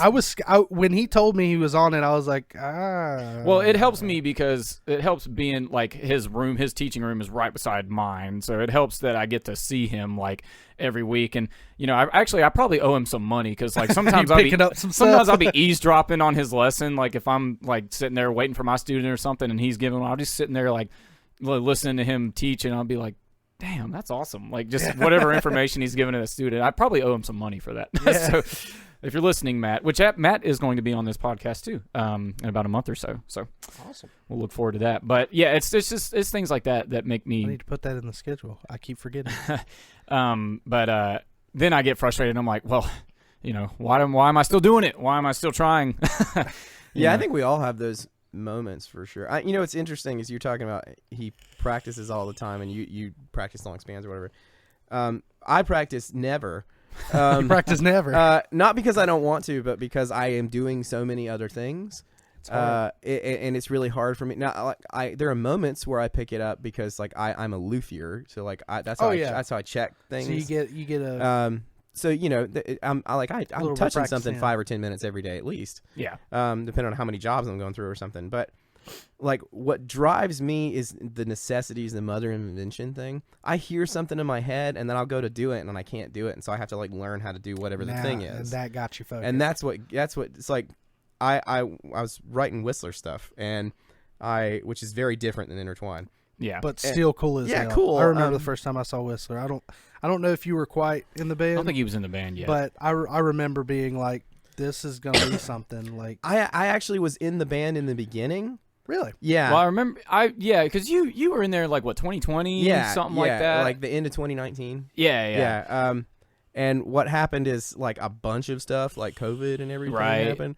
And I was like, okay, I'm gonna have to like step back out of this for a while. Yeah. You gotta pick your battles. And it because like that's about the same time like my granddad died and like a bunch of other things were going on. I was having like a little bit of a midlife crisis. And it wasn't until this previous year, like towards the end of the year, I had recorded and produced their EP for them. Like so, like basically all the guitar you hear on that EP is me. I mean, Brad is playing. I was some going to parts, too. ask you, like, because I actually went back and listened to it today, the EP, and like I was going to ask you if you had played any on it. So you actually ended up playing pretty much all of it. It's and Brad too. Yeah, Brad is on it. There's no Brad Lee, the singer, was like, you play the rhythm part. He's like you're tighter, and he's so cool because he's like you're tighter at tracking rhythm with the click, like you do this part. But his vocal tracking ability is incredible. Like he can do exactly the same thing 3 times in a row, perfect doubles. Yeah. It's so perfect sometimes that it almost sounds like it's chorused. That's Yeah. awesome. But yeah, so a lot of that is me strictly because we were really under a tight time frame trying to get this EP thing done, and then like COVID hit, and so I'm like, we can't like be together with people and everything. So I tracked a lot of it by myself in my room. Yeah. Or at Chris's, because at the time he lived really close. But yeah, like the rhythm guitar for a lot of the songs, there's the lead in Alive is me, like half the lead in Mystery is me and stuff like that. But yeah, I was in that, and then I had to step back, and then I should say later last year, I saw that they were starting to gig, and I knew that they were going to play a gig at After Hours in December, and so I hit up Brad because I'm still friends with those guys, and I was like, hey man, like, can I come like sit in and play those 4 songs with you guys? Because I just thought it'd be fun. And he's like, hell yeah, man. Yeah. So he's like, we do rehearsals on Tuesday night, like come down and jam with us a few times. Okay, cool. So like I came down and jammed with him, and that same first time I went down, they were like, we just booked this show with Saliva, like, will you come play that with us? And like, you only got to learn 2 songs. I'm like, okay, because I knew the other 4. Yeah. So I did that, and then they were like, we got this other show, you want to come play? Yeah. And welcome back. And it sort of snowballed, and like I can't help. I had this producer ear thing from hanging out around Sid and Kyle for so long, and Chris too for that matter. And so like they would have a song, and it was really cool. And I'm like, can I like fiddle with this a little bit? And so I'd take it home and I'd build the whole track in Cubase and send it to them, and they were like, this is awesome. and it was just a mutual So the part that I serve in Whistler is different than the part I serve in InterTwyneD. Oh yeah, most definitely. Which is why the two coexist nicely, because I flex a different muscle. Well, I was going to ask you. So initially, when you were in Whistler for the first, how did that come about? Because like Blakely said, but actually, I think. One of the I don't remember when InterTwyneD exactly played last, but I know that you played with us at After Hours, like back in 2017 or something. That was like the that. last time the InterTwyneD played. Yeah. Okay, so that's the last gig they played was with us. That's cool. Yeah, so at that point, InterTwyneD had changed to be. Travis had gone off on doing cruises. He's playing bass on cruise ships. What a gig, dude. He did that for a long time. He's back in North Carolina, I think in Asheville or something now. But yeah, he did that for a long time. And so we were down a bass player. And so we got Brian Tisdale, who was in a band called Nightmare, but we've been friends with Brian for a long time. He's like, I'll come play bass for you or whatever. So he stepped in, and then Aaron Yao, who used to play bass in Hephaestus, incredible bass player, incredible band, Hephaestus. I could talk like for an hour about how awesome Hephaestus is. Yeah, they were awesome. But are they still together? No, okay. I don't think it's not to my knowledge. Haven't kept up with them, but like they all do stuff. Well, at least several of them do. I'm not sure what Matt is up to these days. That was a badass band, though. Yeah, and they really were huge as far as getting us into the scene. But so Aaron was like, "Hey, I'll come play bass with you guys," and I was like, "Oh, Brian, you can play guitar like as a third guitar player," because we had that kind of studio overdub that we could do that. You know? Yeah. And it would be great, and we love Brian, and Brian was like, "Awesome," and then about that time, Kenan was like. He got into Extinction Level Event, which was this like bass metal band. It's all like, bass, all bases, all bass and fish. All the time. between that and his school and his job and everything, and having to commute from Raleigh, he's like, I can't do this anymore. Yeah. Which was to me like heartbreaking because Kenan is like my writing partner. Yeah. You know? So Brian was playing guitar, Aaron was playing bass, and then of course Chris. So that's the InterTwyneD that you saw. Yeah. Playing, and it was still pretty good. I mean, there's nothing like it. Just, but at that point, it was like. This doesn't really feel like InterTwyneD. Well, it happens. But it's funny the last time. But when we also played with Whistler at After Hours. Yeah. I can't remember who.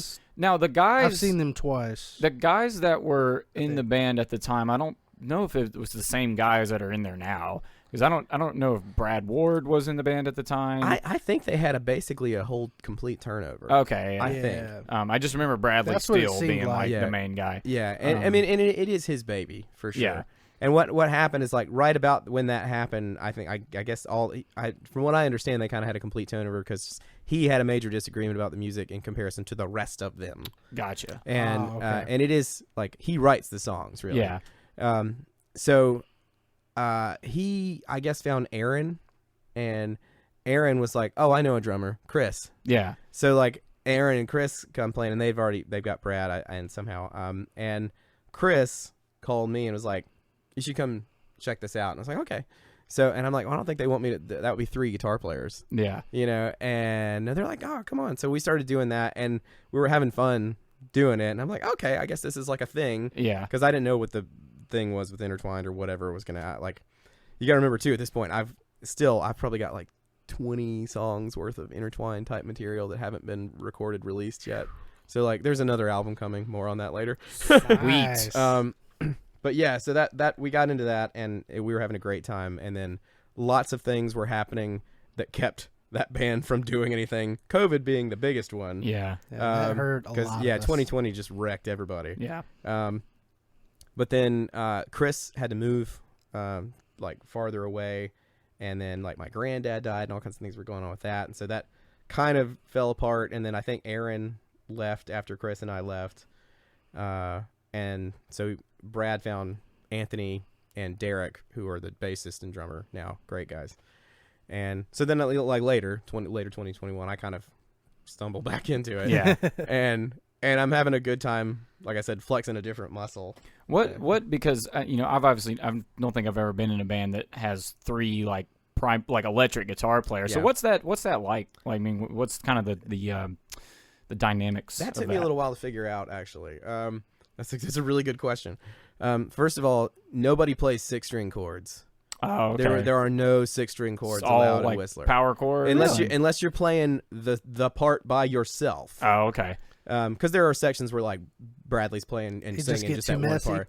It's too messy. Yeah. And so what it ends up being is that generally speaking, Bradley is playing the core rhythm part, if he's playing, and so like in choruses. So he's singing and playing the chord part behind it, with a pretty clean sound. It's like a lot cleaner than you think it is, like Malcolm Young level. Yeah. Oh, okay. And then Brad, loud. Yeah, and then Just Brad loud. and I, we pick our parts. So we play a lot of octaves and harmonies, and like Brad will play inversions of chords like fifths and stuff. And so it ends up sounding like a really thick one guitar part. Yeah. Derek describes it as like the other night as like it sounds like a keyboard or something.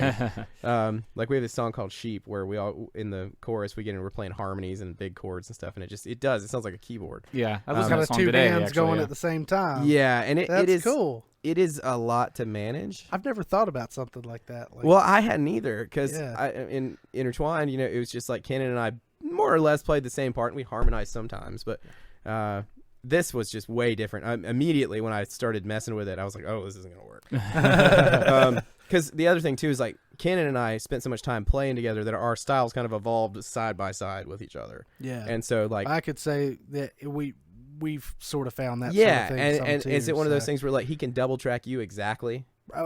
He probably pretty there has been times too, like especially on like Wicked Lady. I'm not on that track. Yeah, I'm not on that track, but live you couldn't tell much. I must not be playing it too bad. Yeah, like that's the same. It sounds me. It's still with me and Kenan. We got together again recently to start rehearsing stuff. Before. yeah, you could hear either of us track the rhythm if we did it single-handedly, and Yeah. you would go, "That's Norm." Yeah, Like you, Yeah, exactly. Yeah, that's absolutely a thing. but in Whistler, it's not that way. The guitar personalities are very different. Yeah. Because Bradley plays guitar like an acoustic guitar player, I've noticed that. Yeah. and he Not would a bad tell thing. he would tell you that. He's like he's like my palm mutant sucks, man. Like that's what he'd say, something like that. But He's just there to beat it up. But I mean, he like so much power and energy. I mean, it's Yeah. just a different thing. And Brad is a very like precise, small, narrow guitar part kind of guy. Okay. Like he approaches it, I think, a lot like how Ace Frehley would play these higher chords, like in the Yeah. like the D and G kind of block chord shapes, Yeah, stuff like yeah. that. That's how Brad thinks. Oh, okay. And I think more like I don't know, you might say like a punk rock guitar player or something, where I want to play low strings hard. Yeah. And so we've had to kind of figure out how to wiggle those things together. Yeah. And I part of what makes it possible is that I do a lot of the majority of the production work. So we'll write a song, like Bradley will write a song, and he'll record it just him and an acoustic guitar, and he'll send it to me, and I'll go in and I'll piece by piece put the song together in Cubase, and I'll record all the guitar parts, and then I'll go like, all right, this part is like what Brad would play, and this is what I would play, and this is what Bradley will play. Ward and Steele. Sometimes it's easier to say because one Brad and Bradley. So I'll have it, done that way, and then I'll kind of put it together and I'll send it to them. And be like, what do you think of this? Yeah. And then we'll make adjustments from there. Like, or Brad will be like, well, I'm going to play this part instead. Or Yeah, whatever, I was about to say one of the players might be like, well, Yeah, Lucas, I'd rather do your this, part's or- cool and all. I'm not the dictator or anything. But it You helps can call me to- Mr. Tater. Mr. Tater.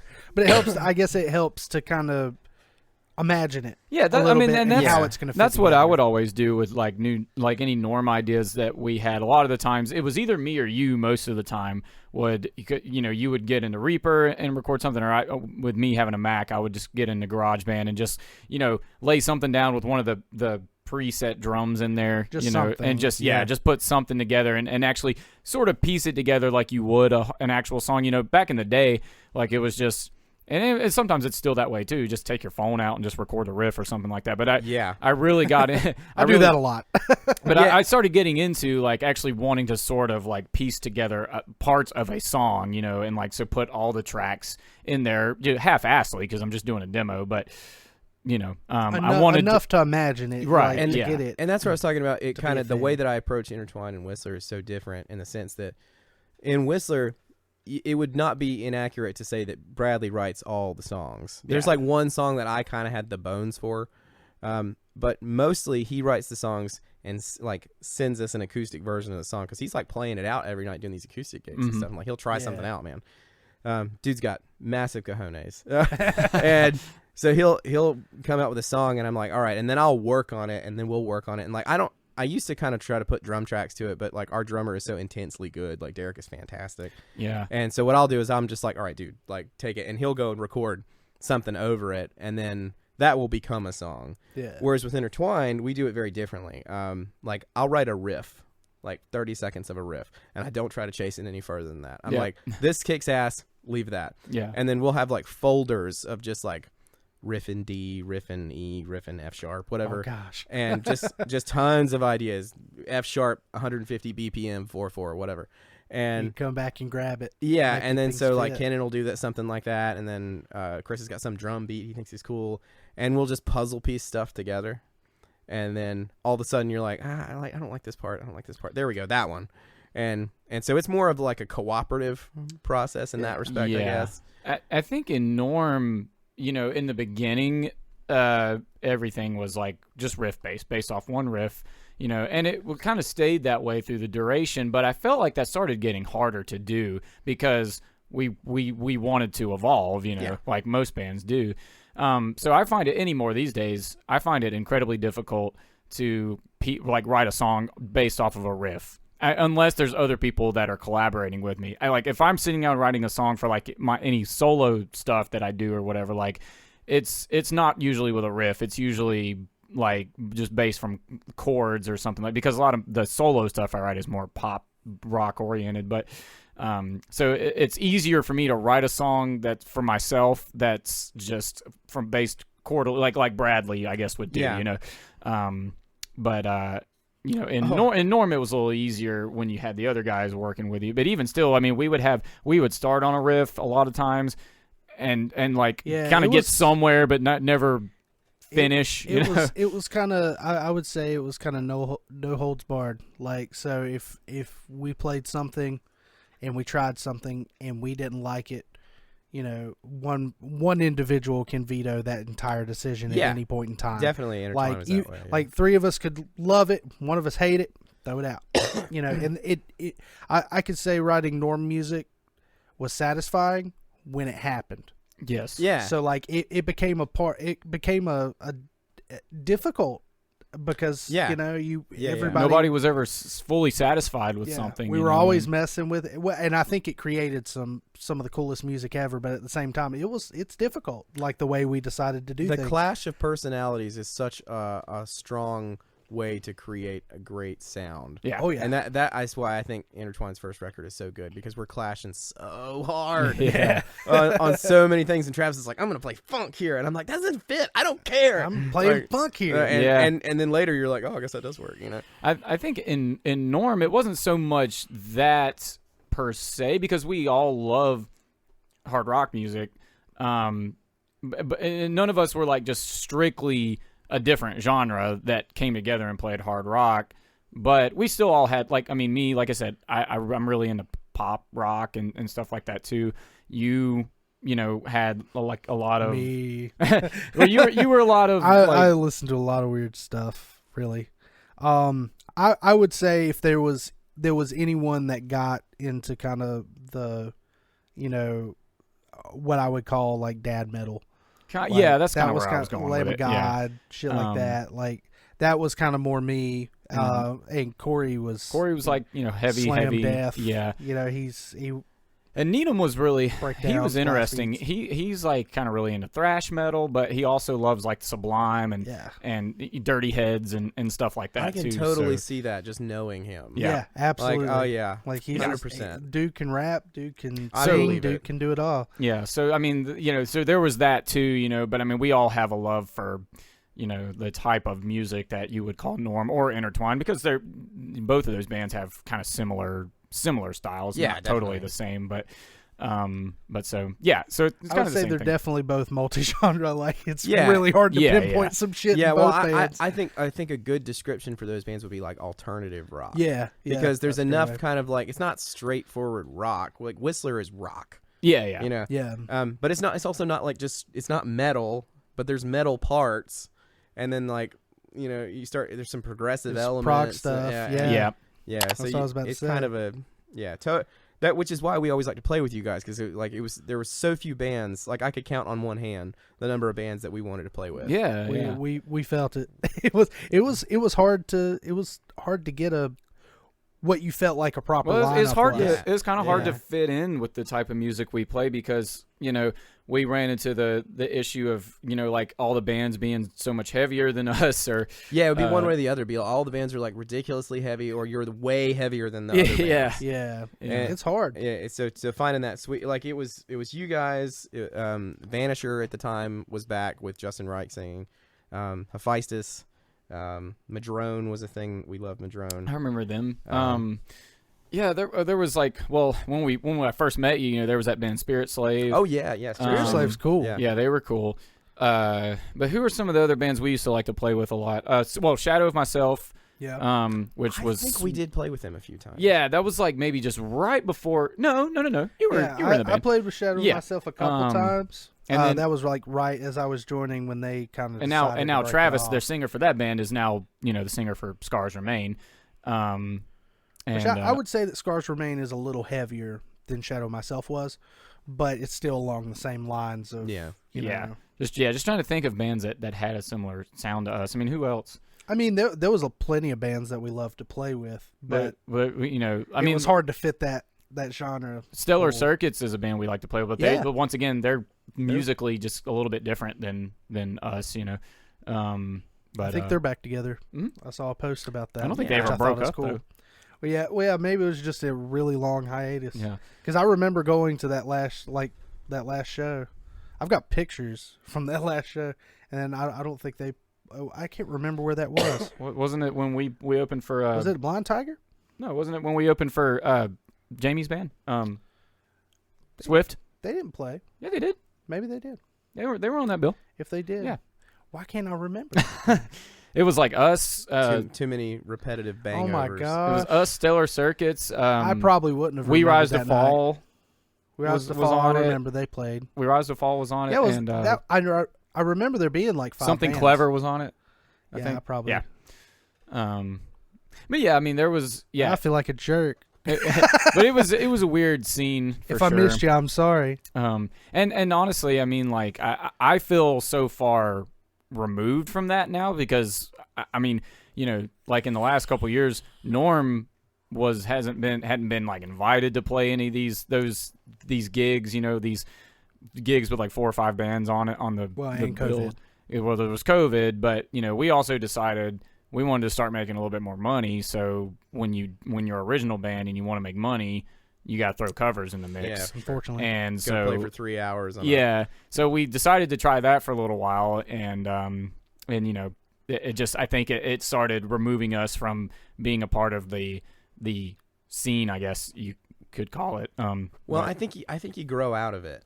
yeah, Because the scene stays the scene, but like you mature past that. yeah, And so to me now, like I don't want to go play someplace if there aren't people there that want to see us. right, You know what I Yeah, mean? Like yeah. I'm not I trying get to that. I'm not trying to audition for you. Like I know what I do is cool. yeah. And Yeah. like and which is kind of Spend all your life proving yourself, you know, Well, and then you have yeah. to feel like you got to do it again if you start a new band. It makes no sense. Yeah, and I think that to me is kind of interesting. Well, a little bit of a segue here. That's kind of where the YouTube thing happened.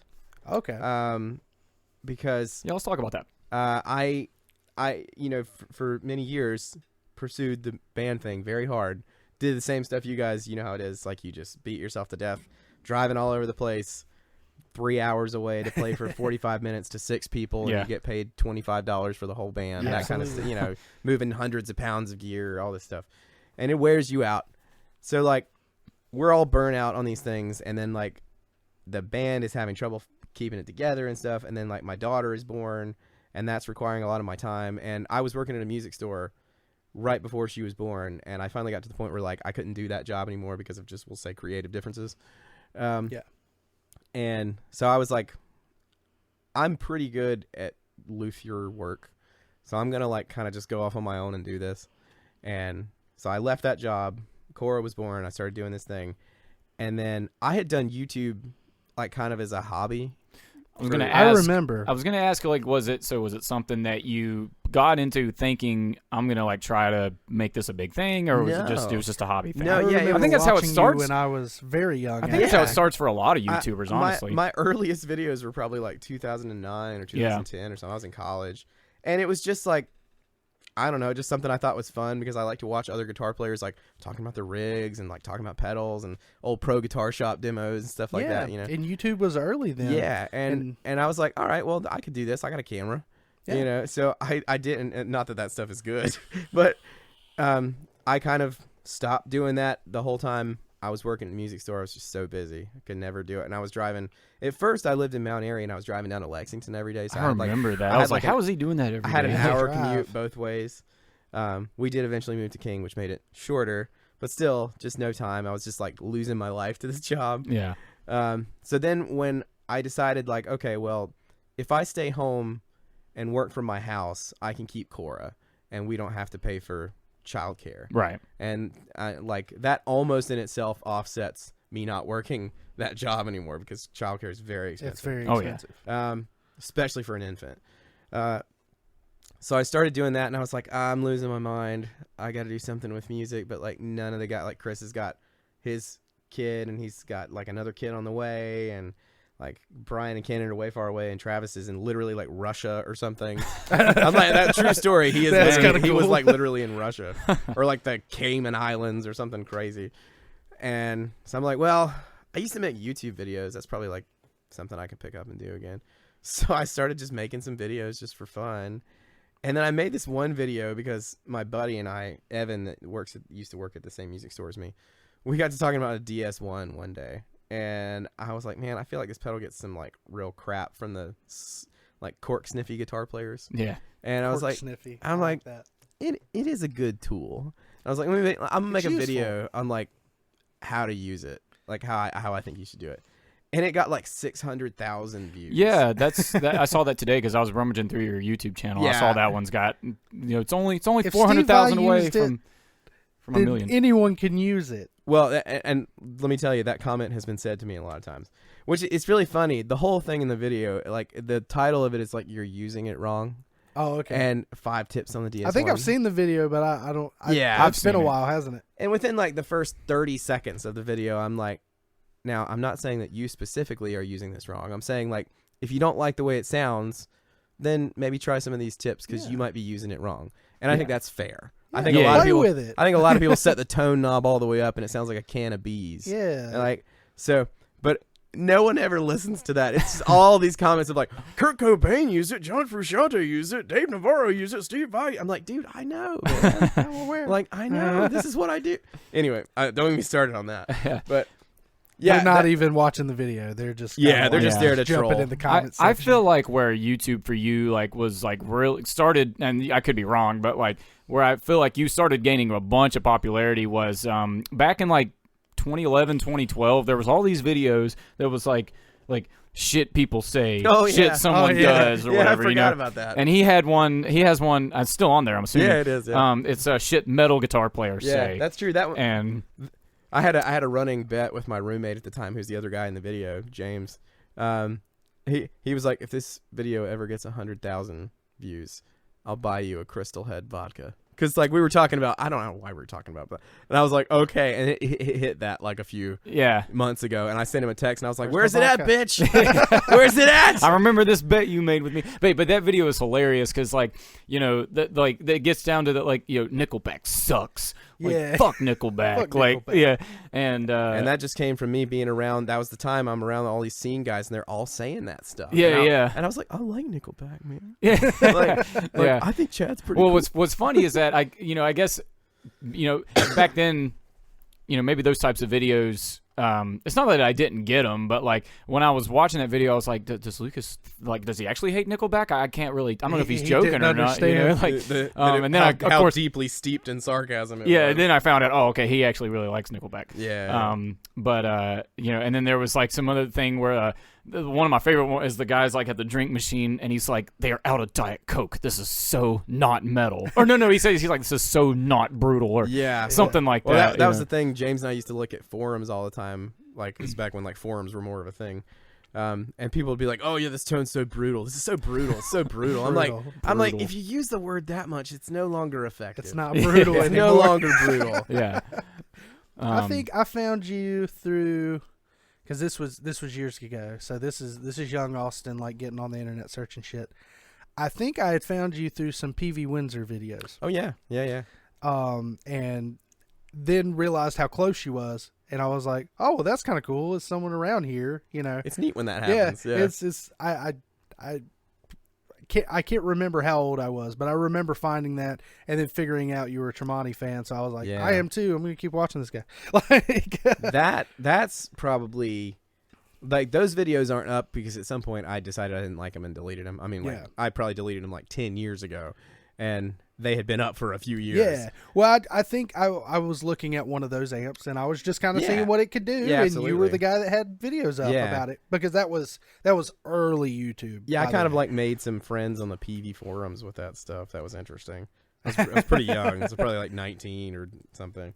It had always seemed just like something to mess with, and it wasn't until I had it was really the DS1 one was the one where I was like, I probably should put some more effort into this, because like I had occasionally made a little money from YouTube. You know, it was like, oh, that's kind of cool. And then like 1 month I get a check from Google and it's like $800 or something, and I was like, nice. I Really? I looked at it and I was like, well, now that can't be right. Yeah. I'm like, so I'm like checking, like, why am I gonna get in trouble? Like, Yeah. and I didn't realize that it had shot. And I was like, Heather, you got to look how many views this has. And, Yeah. And she's like, oh, you should probably do that then. Yeah. So I just started messing with it, and they don't all do that well. Still, I'll make something and it gets a few the hundred. views or DS1 video, something. that one's not that old, right? It's like 2018 or something. Yeah, that's Yeah. that's actually kind of fairly recent, really. Yeah, not. But you were making money like on YouTube before that. A little, right? yeah. I mean, and it just wasn't until that happened that I was like, oh, I could like, and furthermore than that, it's not like I don't really try to use YouTube to make income. Like, it's not my primary source of income. Like, that's more like what I do with my luthier stuff. But what's cool about YouTube is the cool stuff I get from it. Yeah. Because as you know, guitar equipment is expensive. Yeah. And like especially if you want good stuff, and like I really want good stuff because my ears are tuned into it and I notice that stuff. And so to get to like meet companies like reps and get to know them, and then like they start sending you stuff to do videos of, and then they're like, oh, you just keep it or whatever. I'm like, oh my god, like as a guitar gear nerd, this is amazing. Well, Is that literally how that happens? Like, sometimes. Is that how you're meeting people too? Like, you're Yeah. using YouTube and they're Yeah. reaching out to you? Yeah, sometimes I reach out to companies, especially if it's something I'm really like interested in.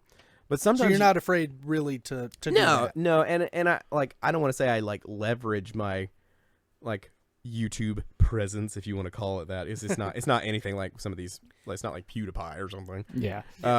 It's not even like the big guys in the guitar community.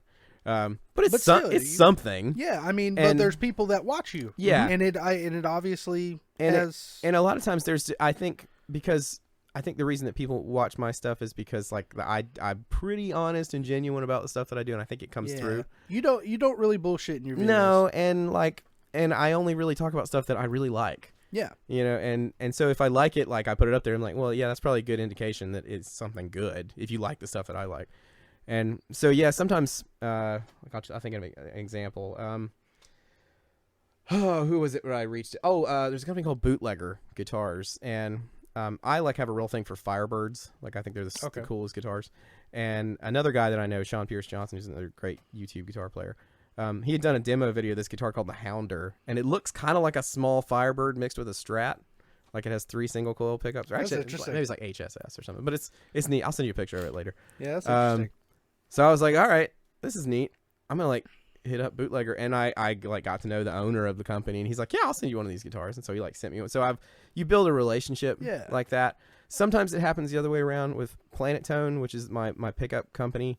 They make my signature pickups, which is like the coolest thing. I still can't believe that that's a thing. Shout out to Planet Tone. Yes, go check out Planet Tone. They're amazing. Nick's got to do a jingle for him. Yes, Gotta do a yes. They Planet need to Tone hit me jingle. up. I need to hit them up. Pickups One of the where two. the tone is in the plane. Yeah, It yeah. is. A guy that I found via the trader. I bought this Greco Les Paul copy guitar, and I really like love the pickups in it, and I didn't want to like spend a whole bunch of money on pickups, but I want to put something in it. And he came up with these. I'd never heard of this company before. And I kind of hit him up and I was like, all right, I'll buy him. It was like $100 for a pair of pickups. I'll try him. And I put him in there and it just blew my mind. Yeah. I couldn't believe it. I was like, what? So I sent him a message. I was like, what is the deal with these? What's going on? He's like, oh, like, I mean, he makes other stuff too. Like, I'll introduce you to him because he was a dealer for him. So I got to talking to Jose, the guy that runs the company. And we had a lot in common. And he's become one of my best friends now. And so he's like, well, let me send you this other thing I want you to try. So he'd like send it to me and I make a video. And he's like, dude, your video is great. Let me send you another set. Yeah. And so now I have like probably, I don't know, like I have probably 20 some guitars or something like, and like most of them have Planet Tone. Yeah. Well, that's how you know you like it. Yeah. At that point. And at some point, like people would be like, well, like what's your favorite Planet Tone pickup? I'm like, well, I like this one for this, and I like this one for this, or whatever. And Jose was like, what would you design in a pickup? And I kind of told him. He's like, all right, well, just make you a pickup. We'll just do it. Yeah, That's awesome. And I was like, this is not happening. This is amazing. 'Cause I'm such a nerd about this stuff. Yeah. You know, and I probably feel the same way. yeah, well, so Like- many guitar players, like you just fall into that rabbit hole. And so when you find something that really works that good for you, it's like life changing. Like for me in PRS, you know, like when I got my first PRS, I was like, oh my God. Yeah. And the pickup was the same thing. And he made me this set of pickups. And I'm like, I'm going to do the unthinkable. I'm going to put them in my favorite guitar that I already really like the sound of. Because if they work in this guitar, then that's it. This is right. This is the true test. And I'll be damned if you didn't nail it on the first try, man. Like I put them in the guitar and they've never come out. And that was 3 years ago or something. And which, if you know me and how much I switch around, tinker with stuff, is like a long time. And I was like, oh my God, that's it. And that is, I think it's his best selling artist pickup. That's Nice, awesome. dude. Hell yeah. I think. I could be wrong on that. He's probably like, no, it's not. Don't say that. I'm gonna have to buy me a set. They're awesome. They're like they're kind of they offset the wind of the coil, so like one coil is stronger than the other by 15 or 20%. Yeah. And they use shortened A4 magnets, so they sense a narrower space of string. So they have this kind of like single coily quality to them, but they're way fatter. So they still sound like humbuckers, but they're real clear like single coils. So like even under a ton of gain, like you can hear every single note. And when you split them, they just sound like Strat pickups. Like it's mind blowing. Awesome. It's yeah. Let's say, it's my favorite thing in the world. I'm a Strat guy, so it's like I find myself like I kept trying to force a Strat into Norm music and like just couldn't make it work. It's so hard to do that. Yeah. But I still to this day wanted to. Like I was like looking for a pickup that could do it. You know. There's like 2 songs at least on InterTwyne's second record that are just me like, please let me play a Strat on this song. Yeah, I just want to force it like, in. I just want to, like Absolution, it was just me like, can I just play the next Strat pickup on this? Like, write a song like, just for the Strat. for this. Yeah, I mean, that's absolutely what that is. I don't think I played a Strat on any of Norm's music. You did. Huh? You did. It's on the clean part to Driving to Hell. Okay, yeah. You But played that was Dramey Strat. Yeah, but that was actually a But clean still, guitar tone. We tried the SG clean tone and it just wasn't working. It wasn't working. I was like, I need a Strat for this. And we no, used because some I was Strat trying it. There's this part in the Norm song that is like there's only 2 parts on the whole record that's like where there's clean guitar, but there's. I just now realized that. Yeah. But so this one, I was trying it with like. I don't remember what I was trying it with, like an SG or something. You had the tried and true. You had the red. What was her name? Sheila.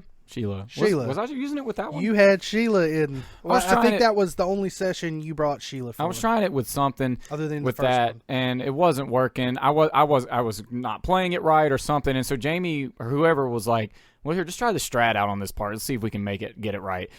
First time, I was like, "Got it right." He got it right. And if you're in the studio with Nick, I kid you not, he's a guy that can almost Van Halen an entire session like that. He can nail his parts. Like I'm sitting there just retracking, and he's a guy that can nail them. So that was one of those things where it's like, okay, Nick ain't getting on the first shot. Something's weird. Something's gotta change. Yeah, something ain't right. Something's like gotta change. I am that way about rhythm parts, but lead parts for me, because almost always those solos, like especially on the first InterTwyne record, those are fully improvised. Yeah. And it's like, and then like that I'll sometimes. learn it later and then play it that same way over and over again. But like in the beginning, I probably was just doing it out of the gate. Yeah. There was only like one solo on the first record that I think I wrote the solo. Yeah. Okay. I think Lie Through Your Teeth, I had to write the sections of it because it's so fast. See, I think, and I'm kind of the same way too, but I think that really brings out, like, especially for me and for him too, like that when we would actually sit down and write our solos, to me, And those we are the did that. best solos. Like, Yeah. you know, like did that, like which- his solo on No Mercy still to this day like drives me insane because it's so good. And then like you know, Oh, thank you. my solo on Wicked Lady, you know, was Yeah. pretty universally liked by a lot of the Yeah, guitar I people and remember. stuff, but- I remember one gig. I almost had to play that solo, and I was Yeah. just like, "I'm going to absolutely bomb Yeah. this entire solo." Isn't it interesting how like you know that you can do the same stuff as the other guy, but yet you Not can't. in the same way. Yeah. Not It's in that the way with same me and way. Kenan because there are parts where like we'll be having a rehearsal. It's like just me and Brian and Chris, and so like I'm just playing Kenan's part just for filler, and I'm like, oh, I cannot play. Kenan. Yeah. Like Yeah. Though there's solos on the InterTwyneD records. Like I've always loved the Lie Through Your Teeth solo because it's just straight, you know, just shred town on that, you know, and I really like that. And then there was like the Tear Me Apart solo is really good. that one, yeah, that one is. We did like 5 takes, and Sid just picked the best one. Yeah. I think he ended up picking the first take. Oh yeah. It happens like that a yeah. lot. But I do Absolutely. remember that one. We recorded with Sid in sets of like songs. So like the first 2 songs we recorded with Sid were "Tear Me Apart" and "Time." Okay. Yeah. And "Tear Me Apart" was the first song that we recorded, and so we got to the solo part, and I did it. And Sid had never heard me like rip before, and I just remember him hitting the space bar and going like, "Dude, you shred my duder," and I was like, "Oh, thanks, man, that's so cool." Because like we really looked up to Sid. Yeah. Like, well, I still look up to Sid. He's an incredible producer. But yeah, that was like one of my. I like that was a core memory. I stored that one away. Like I got a compliment from Sid. That's awesome. Yeah. I think Oh, it was pretty a compliment for me when Jamie. It wasn't. He never. I mean, he always said that we were good musicians. You know, he probably says that to most of his clients. You know, but he wanted to rent my 5150 from me one time, and I was like, for a record that he was working on, and I was like, he could just. I mean, he could probably get one. Well, he You know. said he thought about it. He said he thought about it because he liked the way it was coming out in our music. Yeah. So he literally like rented it from me. I don't even know if he remembers, but I think the only other amp that was used on because I actually used predominantly the EVH. I think the only other amp was the one that I used for No Mercy on that solo, which was a 20-watt Egnator head, I remember that. and it was a Rebel, and it was very squishy. But that tone I will never be able to match on that solo ever again. It's so funny you're talking about that. "Tear Me Apart" is and "Time" same way. I had a dual recto at the time, and that was what I used for a lot of the stuff on that album, rhythm-wise. But I never played solos with the recto. I always used something else. And for those 2 songs, I had a Mesa Boogie F50 combo. Yep. and it did like I hated it otherwise, Yeah. but it did this weird harmonic squawky thing with the wah pedal. Yeah. And so when I did those solos, I used that, and I can't reproduce that sound. Yeah, It's that, yeah. and I had another one of those later, and I was like, yeah, that's the sound. Like if you want that particular like sound, like The that's how I nasal. describe it as like it like a pig nose. Yeah. Like it's not good for anything else. but still, that's a tone that you want in a lot of cases. Yeah, sometimes. yeah, and so I can't read. I'll have to go back and buy one now for the Yeah. Just 'cause. Just for 'cause the we're for talking this about it. because I'm actually one of the things I'm doing right now is we're moving before too long.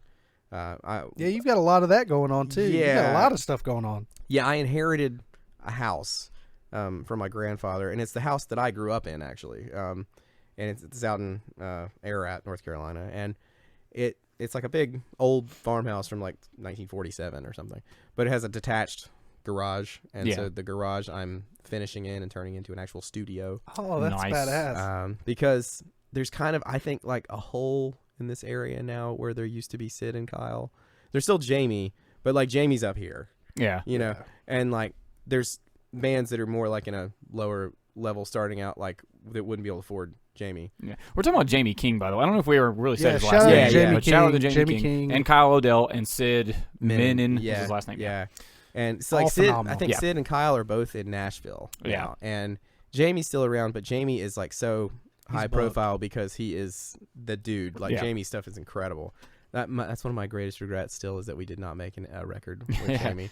That was like if we could have done him, we would have had the. Well, it's funny triumvirate. you talking about like bands not being able to afford it because I think we had considered Kyle Odell. Yeah. But like his and not that he didn't deserve it, like the rate that he gave us. See, there was no way we could have afforded it. Honestly, at the time. the only way we were able to afford it is that he cut us a really good deal because I'm Kyle's guitar tech. Yeah. Or I was at least at the time. I haven't done anything for him in a long time because he's not around. But I used to drive out and do service calls for Kyle all the time. Like I'd drive to Greensboro and fix stuff for him or whoever's in the studio or whatever. Yeah. And so he kind of like hooked us up. It was still expensive, but like we could afford Exactly. it. Yeah. It was kind of the same thing that happened with Jamie. We just the family. Yeah, Family. yeah. You know that really close to Jamie and those Ziggy's years and stuff Yeah. too, because Swift was a thing. Most and definitely. his band before, which I can't remember the name of off the top of my head right now. That was my brother was actually good friends with Jamie, and Glenn was real close to Jamie. But it's kind of the same way. It's like got a price you could afford, and luckily I know I was worried the first time I entered because I'd never been in a professional recording. Just in a room that was used that way. Yeah. I guess I really didn't know what to expect, and these guys had already kind of recorded some stuff. But after it, Jamie actually saying like, "Nah, y'all are easy. Y'all make things easy for me." That helped a lot. Where I was just like, "Okay, I'm doing something right at least," Yeah. Where he was saying like, "There's bands that come in here and they don't have a song." Yeah. Yeah. And they booked time and they're wasting my time writing it. I got And- to see some of that. or actually. not wasting, but like they're using Jamie as kind of like you were saying with Yeah. Whistler. Slight interruption to all that is disarranged. This is your host Austin Blakely and editor. This was a part where my brother actually introduced himself into the podcast, and I don't think he intended to.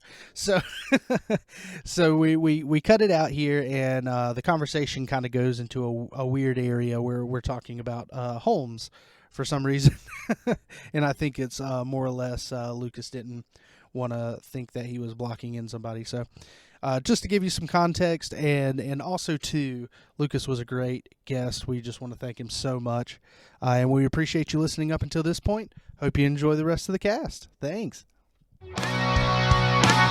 Prepare to get disarranged.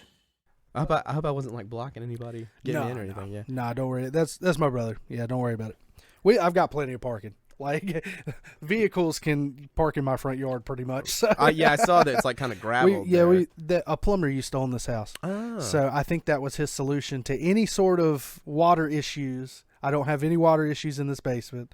I don't have any water issues on the side. Now I did have a tree fall over here that kind of messed up my gutter. Well, but stuff like that's going to happen. But other than that, like it's been really easy. Luckily, That's awesome. I've been very fortunate. yes, I've had a lot of water problems at my current house. Oh, really? So, I mean, just stuff that like happens, but it's But just still. the house was built in '94, but I think every family that lived in it before us did not take care of the house at all. Yeah. Aw. Like a few years ago, we the septic tank we had to have it pumped because it hadn't ever been pumped. Never? Yeah, well, as far as we could tell, because the guy, like I was there when the guy opened it up, and he's like, "There's no way this has ever been pumped," and I was like, "How?" Yeah. I mean, we've only been in it for, I don't know, 8 years now. Or Yeah. something like that. Yeah, I've always told people all you have to do is flush some yeast down the toilet every now and then. Yeah, well, I mean, I've if you been just do told that. moderate care, Yeah. I mean, it's super easy to take care Get of. it pumped every 4 to 6 Yeah, years. 4 to and you're 6 good. years or something. Yeah. Which You're I good. mean, we're not gonna have to do it again because we'll, in theory, be out of it. Yeah, before that, but be gone at that point. I just want to hold Corey's hand here. So He's I have a cute. cardboard cutout of Norm's drummer Corey. He's on tour right now. God of Nothing. So shout out to God of Nothing. Shout out. If you God can of catch a show, Nothing. go catch a show. But what were we on? Well, Recording. You were yeah. wanting to put in your garage. Basically, Yeah, you were so- wanting to redo it. So the as a plan studio. is that like I said, I mean, I could be wrong. There might be somebody I don't know of, but to me, like Kyle and Sid were the big guys that were sort of like I can't it- think of anybody besides Jamie. Yeah, other than And- Jamie right and- now, really. And Jamie is incredible, and like I would never presume to do what Jamie does, but I think there is a hole there for bands that are like looking to have a sort of professional EP demo kind of thing made. And I think I can do it. I've got the ears for it, and I've got the experience now and everything. So I just need a space, and that is because I like to do luthier work. It's fun, and it's something that challenges me. But I also I got to be honest, I don't like working on crap. Yeah. Because you can only polish a turd so much. Yeah. You know, and it's not that some people that's fine and that's no problem, but you get burnt out on having to work on Squire Strats for people, and they want something to be perfect and amazing. I'm like, well, I can make it much better, but it's going to cost you $400 because I got to do fret work on it, and I got to do all these other things. And people don't want to do that, but they want the results. You know, and it gets kind of frustrating. And whereas you get in the studio space, it's eventually going to be a little bit more lucrative and a little bit more stable and less taxing on my hands. You've got some input too. Yeah, and I can also kind of be like, no, I don't want to do I don't. Yeah, that's not. You should find someone else. That kind of thing. So that's kind of ultimately my immediate goal for that is to kind of head in that direction. Also, I just want to be able to make my own records. Oh that too. That's a perk. So that's a big thing for me to be able to. I'm getting blown up with some. We have a Ring doorbell thing. Oh yeah. So I think my wife is taking the dogs outside. and not to kind of sidetrack from the music production thing too much, but when you mentioned luthier, obviously that's your main thing. Yeah. Just out of curiosity, because I dabble in it. I'm not I really don't mess with frets very much. Yeah. I can do basically anything other than frets. I think if I had the tools, I could learn. Yeah, absolutely. I haven't invested in my tools. Yeah. But I've thought about doing that. But just for the sheer, just to get your take on it from a perspective of being a guitar player and luthier, is there ever a guitar that just because you saw it, you want to work on it? Yeah, I think so. Because that happens to me. Yeah, there are things where I can see potential in something, and sometimes those are things that I end up buying because I can see the potential in them. Sometimes it's someone brings me something and they're like, "Oh, just do this," and I'm like, "No, let me make this right." Yeah, let me do this. And it's just there. Occasionally, one of those will come up, and I'm like, I won't even charge you for it. Just let me make it right. It's gonna bug me. That's what I did that a couple weeks ago. My buddy, Chance, told me he's got a couple guitars that let's just say he's neglected. There's one in particular, and I don't think it's necessarily his fault. I think he inherited them neglected and just never pursued. Well, and also if you don't know, with them. I mean, there's so much that goes into care and maintenance to make sure that things stay right, and some people just don't know that you can't store a guitar in a basement. Yeah, you know what I mean. That's a bad. Not this is fine, but you know what I mean. Well, it's controlled. Yeah, it's exactly. controlled. If I had humidity issues and things and water issues, and stuff, and that stuff is detrimental. Yeah, it can really ruin some stuff. But my buddy Chance, he's got his main axe, and it was in rough shape too. We kind of messed with it a little bit, like the dreaded Jack Wiggle and stuff like that. But it's just kind of a base model Dave Mustaine Dean V. Yeah. Well, he said he had a JS. He said he had a Joe Satriani. So I was like, well, okay, cool. I just thought it was going to be an import. JS 100, whatever. Yeah. It shows up. It's a JS 1000. So it's the older gray gold. Yeah. And I was just like, I'm a huge Joe Satriani fan, so I was like, just let me work on this. Yeah. Just let me work. The strings are rusted. It was grimy. It was really, it looked like it was in a smoker's house, and then it was put in a case, and then it was put wherever he put it. Right. That's exactly what it was like. And I was like, let me do this. And I got it together. And I think the only thing he's coming to learn what a Floyd Rose can do. But, cause of course that he's got those problems now. Because I don't know what he does with the guitar at home or whatever, what his normal habits are. But, it was one of those things that I don't think he realized what he had until I did what I did to it. And it was worth it to just go, that guitar's playing again. That's all I wanted, Well, I'll tell you, when I started doing the luthier thing, it started as my dad is a fantastic amp tech because he is an electronics technician. He has been for 35 years or something. It's not what he does full time anymore. He's a computer networking professor.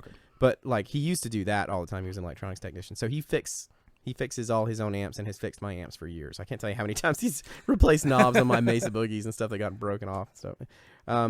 So I've always admired my dad's like kind of like repair it attitude. He's like, I can fix that. And I can fix let's that. fix it. And so for me, it was like guitars. Like I got tired of having to go to my dad and be like, hey, will you put this super distortion in this for me? Like, will you do this, whatever? And he's like, well, just here, I'll show you how to do it.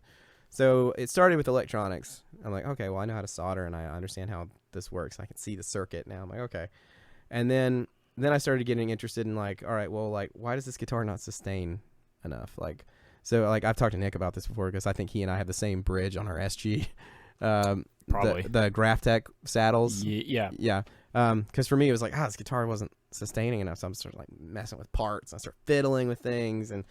And over the years, I'd kind of just started amassing this knowledge of like, well, this works and don't do that and don't do this.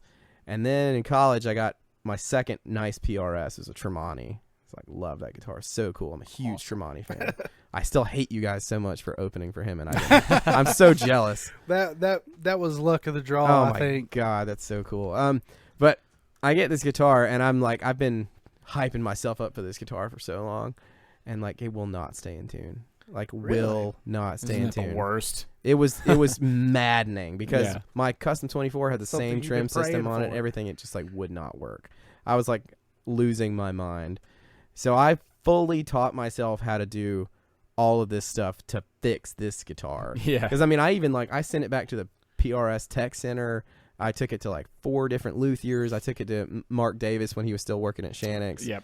And I took it to a guy named Stephen Little, who I think did some stuff for a while, maybe still does. I took it to Tom Henry. I took it to, and then I sent it to PRS. And like no one could ever get it right, man. Yeah. It was the weirdest thing because a lot of those guys are excellent. Yeah. And surely you think you'd send it back to the factory, right? Like, so I ultimately like I just took the whole guitar apart. Like I took literally everything off of it. Just down to bare wood, and I just rebuilt it from the ground up very methodically, following measurements and everything, and all of a sudden it works. And I was like, okay, there was that was the something moment. there. I'm like, I can do this. Yeah. Like I'm building confidence in myself. So then I go to work at Guitars USA down in Lexington, and I get to know. I mentioned earlier my buddy Evan. Evan is the tech, or was the tech at the time, and Evan was like 8 miles ahead of me. Yeah. He's not way older than me, but way farther ahead of me as a tech. And so I'm just like glued. I'm supposed to be doing sales, but I'm glued to what Evan is doing because I'm just picking his brains. I'm like borrowing his fret tools at night and doing stuff. And then he like starts like letting me do some little things here and there. Yeah. And so by the time I get ready to leave and go off, I'm like, I've kind of caught up to sort of where he is. Not quite. Yeah. And then so I start doing it on my own and building it up. And before you know it, I'm like, all right, I'm ready to try this stuff now. And like the first time I really nailed a fret job, I was like, oh my God, it's not black magic. Yeah. You can do this. Because, I mean, I remember years ago thinking like, I would never mess with a fret. Oh my God. I'm very scared. Yeah, of course. I've got one in the corner that I need done, and it's one of those things that's like, I'm trying to decide if I have the bravery. Well, and the thing is, like, you just have day. to decide, like, you might mess something up, but like, start on something that, like, if you messed it up, it wouldn't be the end of the world. Okay. You know what I mean? Like, I had a guitar that was just a kind of an old beater guitar that I like practiced doing frets on, and I definitely ruined the frets on that guitar. Yeah. Sanding them too far, didn't understand how the mechanics of it worked and everything. But I've done it enough times now that there's like an art and a science to it. Yeah. And then I'm still learning stuff all the time. Like I'm not Tom, you know, like Tom is the wizard. Shout out to Tom Henry. Yeah, Tom is incredible. Like that's I was talking to him the other day. I was like, I want you to refret my guitar for me, and I want you to let me watch you. I'm like, I'll bring you beer.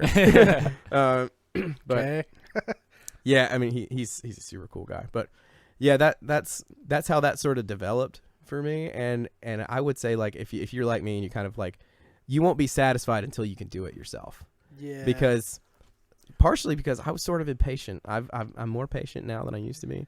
But like I used to hate the idea of like, I got this new pickup, but like I can't put it in. I got to wait for my dad to do it, or I got to pay someone to do it, or it's Sunday night and this guitar is screwed up and I got to play a gig tomorrow or something. It's kind of got you. In and sense of wanting to learn it for those. I can see that you're pursuing it already. Oh yeah, I've messed with a lot of stuff. I am never scared to mess with my own stuff. Like, that's the other thing. I've always been one to like When that guitar too, that guitar has been through so much hell. Yeah. That guitar has been through. Because it started out. That is Lucille. Yeah. That is Negan's Bat. That is a guitar that I've always trusted somehow. Because it started out as was it red? Yeah, it was a faded. Yeah, it was like a faded red. Gibson SG. Yeah. And if to the listeners, I've got a faded SG that I traded I wouldn't say it was a cheap Schecter, but I traded a Schecter for it. And I was absolutely just going to turn it. Like I was just getting a more expensive guitar and was going to send it out. So I cleaned it up, put it together, and I literally stuck it on a stand, and it was a Hercules stand. Yep. It was a three hanger. So I think I had 2 guitars on there at the time, and this was a different basement, but my cat Banjo, who I love to death, don't get me wrong, I nicknamed him Lord Beerus as a young child, if this tells you anything. If you're a DBZ fan, you'll get that. Oh, Lord Beerus. I nicknamed him Lord, so he's Beerus the Destroyer sometimes, and he used to get on the vent ducts as a kitten, and he decided he was going to land on that stand. I don't know how, but he jumped from the vent duct, hit that stand, and of course a Gibson does what a Gibson does, and headstock off. So that was my first looking at it going, I was going to turn that. I had no intentions of keeping that. And I looked at it going, what am I going to do about this? Mm-hmm. And that was the first. I glued headstocks at Ralph's before, but I'd never done it alone. Yeah. I'd never done it without his supervision. So I was always like, I was almost like, okay, well, this is what I have. Let's see what I can do.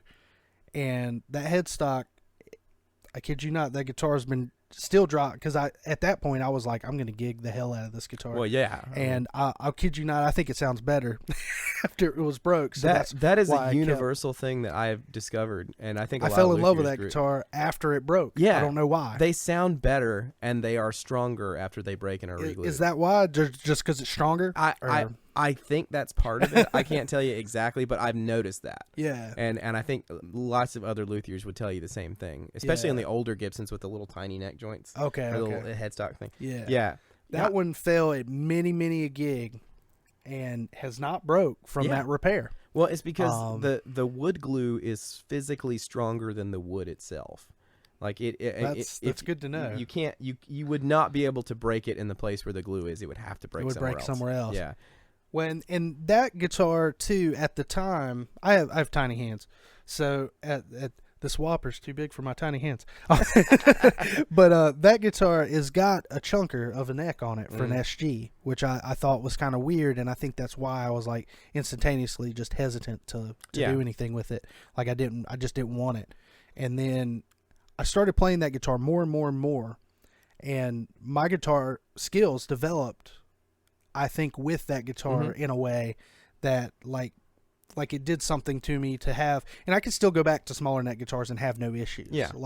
But just there's something about that one in particular that I'm just like, I firmly believe that guitars with thicker necks sound thicker. Maybe that's what it is. Now, I don't know. Whether it you made like me play that better. or not is, it made me play better. But I think it has an effect on the sound. Some people don't like that sound, but like that's so funny. Like my first real nice guitar was an SG. Okay. And I know Nick. Well, obviously. I think I've seen your SG. I didn't know. I didn't know it was your first one. Yeah, I got it when I was 15. Or first, what people consider nice. I guess technically before that I had a USA Jackson Soloist that my dad had gotten me, but I'm a big Jackson fan. So it had a Floyd Rose on. I wish I hadn't sold that guitar because it'd be worth so much money now. And I think I probably sold it for like $400 or something. Oh. Yeah, I mean it was an American from Full the like 90s with the ebony fingerboard, the neck through, and the Floyd and everything. But like I was an Angus Young fan, and like I could not stomach the Floyd. I hated everything about it. Like it was so funny how we're like almost incredibly similar in that aspect, because I think like my dad had gotten me a one of those Ibanez Steve Vai kind of super strat guitars. Yeah. And I remember that. And I hated it. Yeah. I had it for like a month, and I was like, I do not like this at all. And then but I didn't get the SG right after that. I think I got a Telly after that. Yeah. And See, I got a Strat. Yeah. My mom got me a Fender Mexican Strat. from Yeah. Shanix actually. Oh yeah. Shout out to Shanix. Again. But I do Shanix luthier work, so Oh, okay. yeah. So okay. like if you take Well, something to major Shanix, if you take something to shout out to Shanix, Shanix. That's what I was thinking. I was Yeah. thinking they refer to you Yeah. if somebody comes in asking because Mark's not there anymore. Yeah, and stuff, so but- now I do my own thing, but also like if you bring anything to Shanix, you're actually bringing it to me. Yeah. That's cool. Cool. Awesome. Just interesting tidbit there. But yeah, I had that Jackson and I had a Strat, and I sold both of them, and I gave my dad money, and I was like, buy me an SG. So we got on eBay for a few months and found one, and it had a white pick guard on it. It's the same one it still has on it. Yeah. And something about that, I was like, all right, I want that one. That's the one. Yeah, and that was my guitar all through high school. Yeah. I mean, I still have it. I've They're played it. I'm pretty so- sure. They are so stable for some reason. I don't know.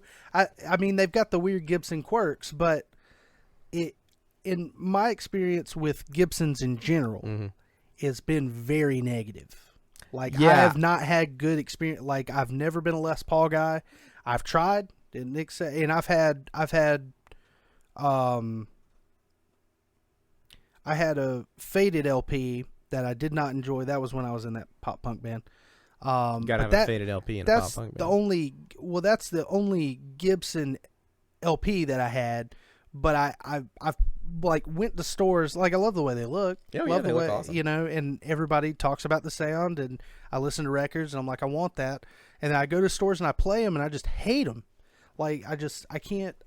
I've tried every other sort of shape like that under ESPs. I've tried Schecters. I've tried. So it's like the single cut shape. Yeah, the single cut. I just can't get. But it's fun. It's funny though. I don't really have issues with tellies, and I don't know if it's the curve that it's got a little more curve in the roundness of on the top, or how long the body the is, neck, or something like that. maybe that. I don't know what it is, but I've never been a lover of the way SGs looked.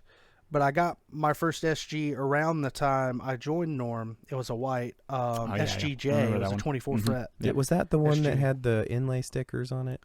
Didn't one of them have inlay I stickers did on have it? inlay stickers Like Black on that one. Flames or something? I had that one because I've got inlay stick. The other set of that pack on my acoustic.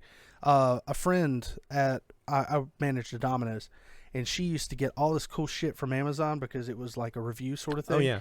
And I got like a pick punch out of it. Cool. It was Amazon cheap stuff, but there were inlays in there, and I thought they looked cool, so I put them on my acoustic that I've got upstairs. But there was a cross, and it was very tribally. And I put that. I think when I sold that, I did remove it. And clean the fretboard to. But I think I remember seeing you guys, and I think I remember you playing that guitar. Yeah. Well, and it was cool because it was 24 frets, so I was already kind of in that world anyways. I was playing a lot of Jacksons. And actually, back in the Black Diamond days, I was playing an actual, it was an import model, but I was playing an actual Floyd Rose guitar. Yeah. Oh, yeah. Like kind of the Richie Sambora style stuff. So it's fun. It's funny how much I changed even myself, like just growing to hate Floyd's, even though like when I was getting good, that's what I was playing. I was playing Ibanez's, I was playing Jackson's, I was playing that Floyd was my kind of my go-to. I think Floyd's are incredible. They're like it's a very impressive and smart invention. And to me, the turn off with the Floyd is I don't like what it does to the sound. There is a different sound, and some people like it. It's a metallic, clangy sound. some people can make it work. Yeah, I think. and it's like if you're playing Eddie stuff. Yeah, like that that's, makes sense. Yeah, it's the sound, that kind of thing, or Satriani or Vi, or those guys, like they built their sound around that because of the technique. But for me, like the sound that I hear in my head is mahogany and maple. Yeah, it's that you're hearing the classic. It's that classic thick dark sound. Yeah, and something about it's a scale length too. Usually guitars with Floyds have a 25.5-inch scale length. Yeah, and I don't really. There's something about that doesn't work for me. So like, and I find it weird that I never had issues. I've never had issues with scale lengths on any guitars other than string gauge. Just messing with string gauges. yeah, it's the sound. Like I can play any of the scale lengths fine. I mean, not the baritone stuff that screws with me. Oh yeah, that's a little weird. But like Fender, PRS, whatever. It's the sound though. Like the sound of the scale length, what it does to the way the notes ring together. Okay. Like I figured out pretty quick that like what I like is the sound of the PRS scale length. Yeah. because it's 25. It's in between the Fender and Gibson, and that's like it's like a tight, punchy thing. I've always told my students if they like they didn't really know what to buy as an upgrade or anything, I've always told them to go to PRS. It's a solid bet. It's not necessarily that I think. Me personally, I don't think PRS is the best guitar ever. Yeah. I think it's the most beautiful guitar for Oh sure. yeah, they're gorgeous. They've got the looks down pat. Yeah.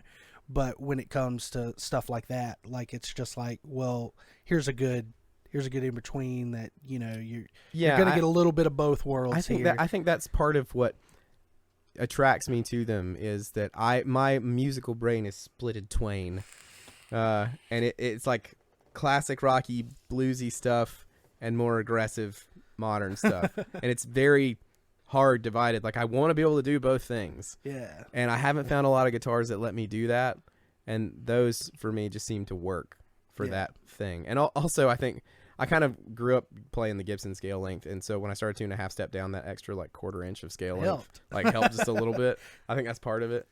I grew up playing Fenders, so that was or a Strat. I had a Mexi Strat that was probably my first good guitar. Yeah. I think everybody's had a Mexi Strat at some point. Like Oh, it's yeah. a rite I of loved guitar it. passage. I kid you, I regret it every day. I regret getting rid Yeah, of me that too. guitar I every had it was like a mid 2000s. It was wine red with a maple fingerboard. day. Okay. Yeah. See, mine was Or wine, maybe midnight wine, I think is what they call my it. I bought mine off of Shane Daniels. Shout out to Shane Daniels. It was a Mexi Strat, but it was I think his idea was a rosewood Yngwie is kind of what he was thinking of.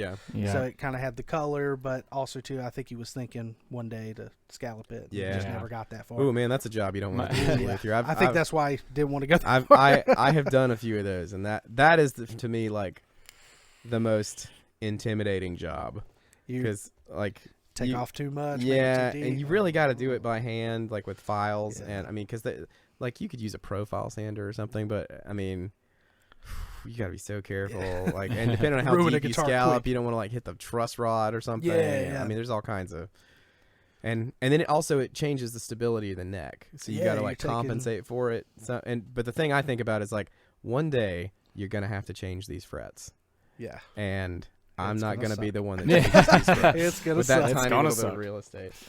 Oh man. I hope your listeners enjoy guitar geek stuff Well, because I think they should expect this that's Yeah. because I'm we're just all spitting guitar it today. players. So We can segue. Yeah, we can segue. We can move. Well, just a quick ask, since he's obviously a PRS player. You play tellies and SGs. So where do you sit in?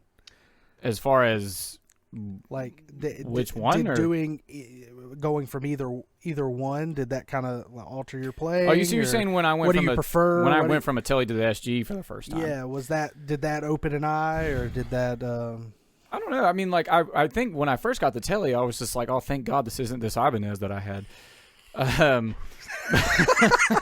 But You really didn't like that? I did not like it at all. And Dad he got upset with me too because like he got it for me, and then I was like, Dad, I'm sorry, I just don't like this guitar. And he's like, well, Jesus, all right, we'll trade it for something else. And then I got that telly, and then I think at the time, I became really obsessed with like Gibson, like as I started learning, like, oh, Ace Frehley plays a Les Paul, Angus Young it was Dude, the look. plays an that- That's an it. SG. it's the whole thing around it. Yeah. See, I and- never did that for the SG.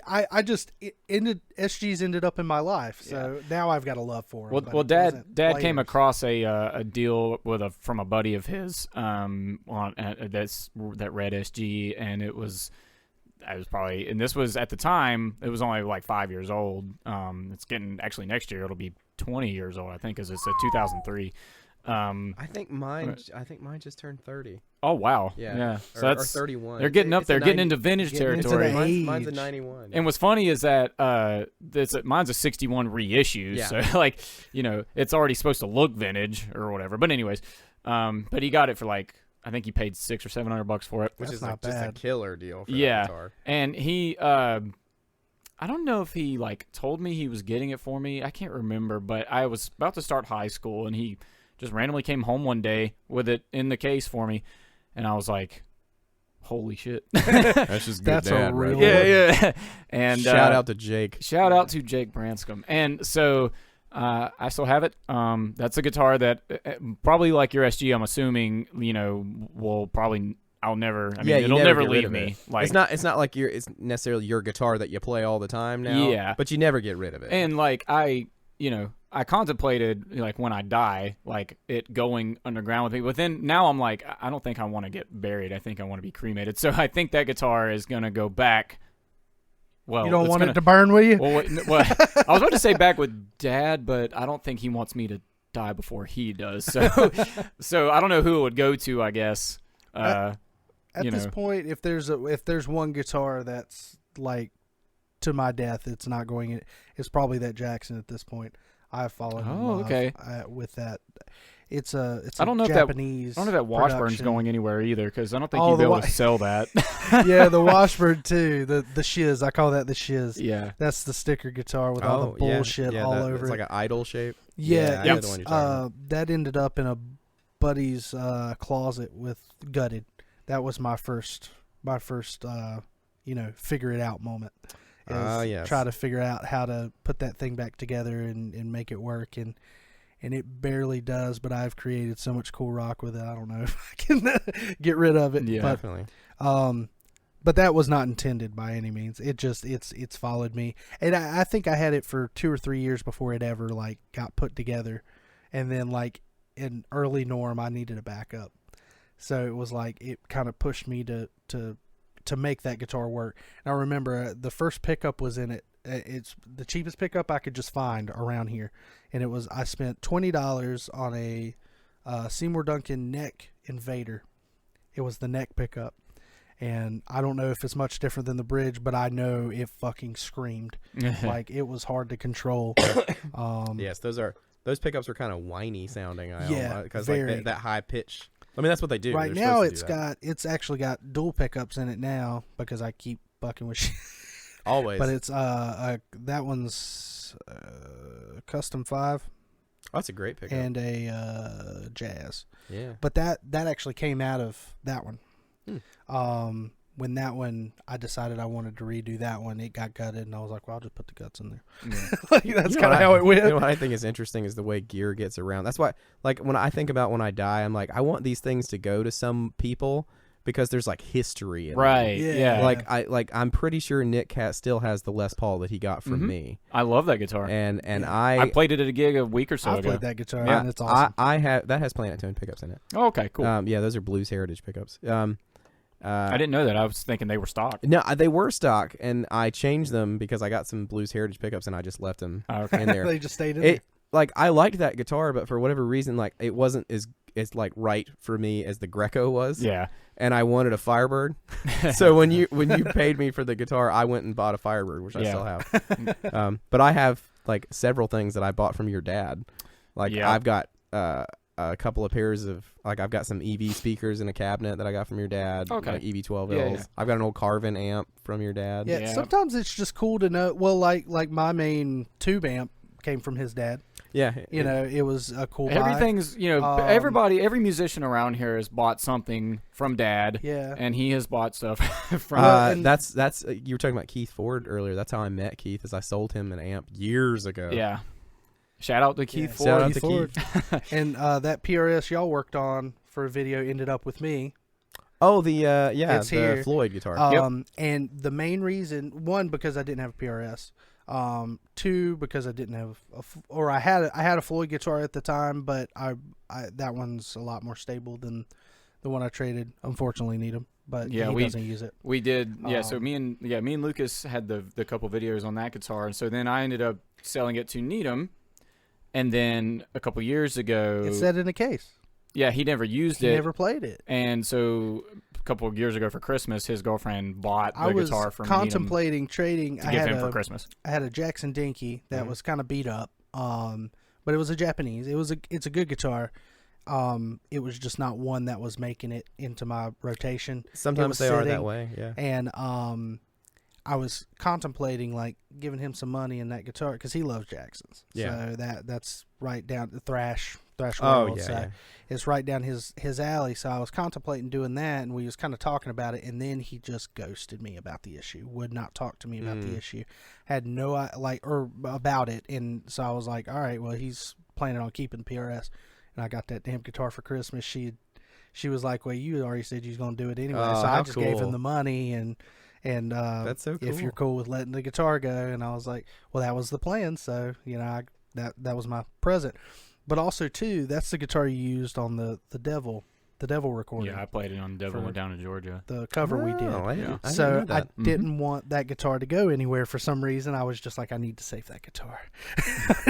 Sometimes I need it's cool to save it. have and I need a PRS. the so. pieces.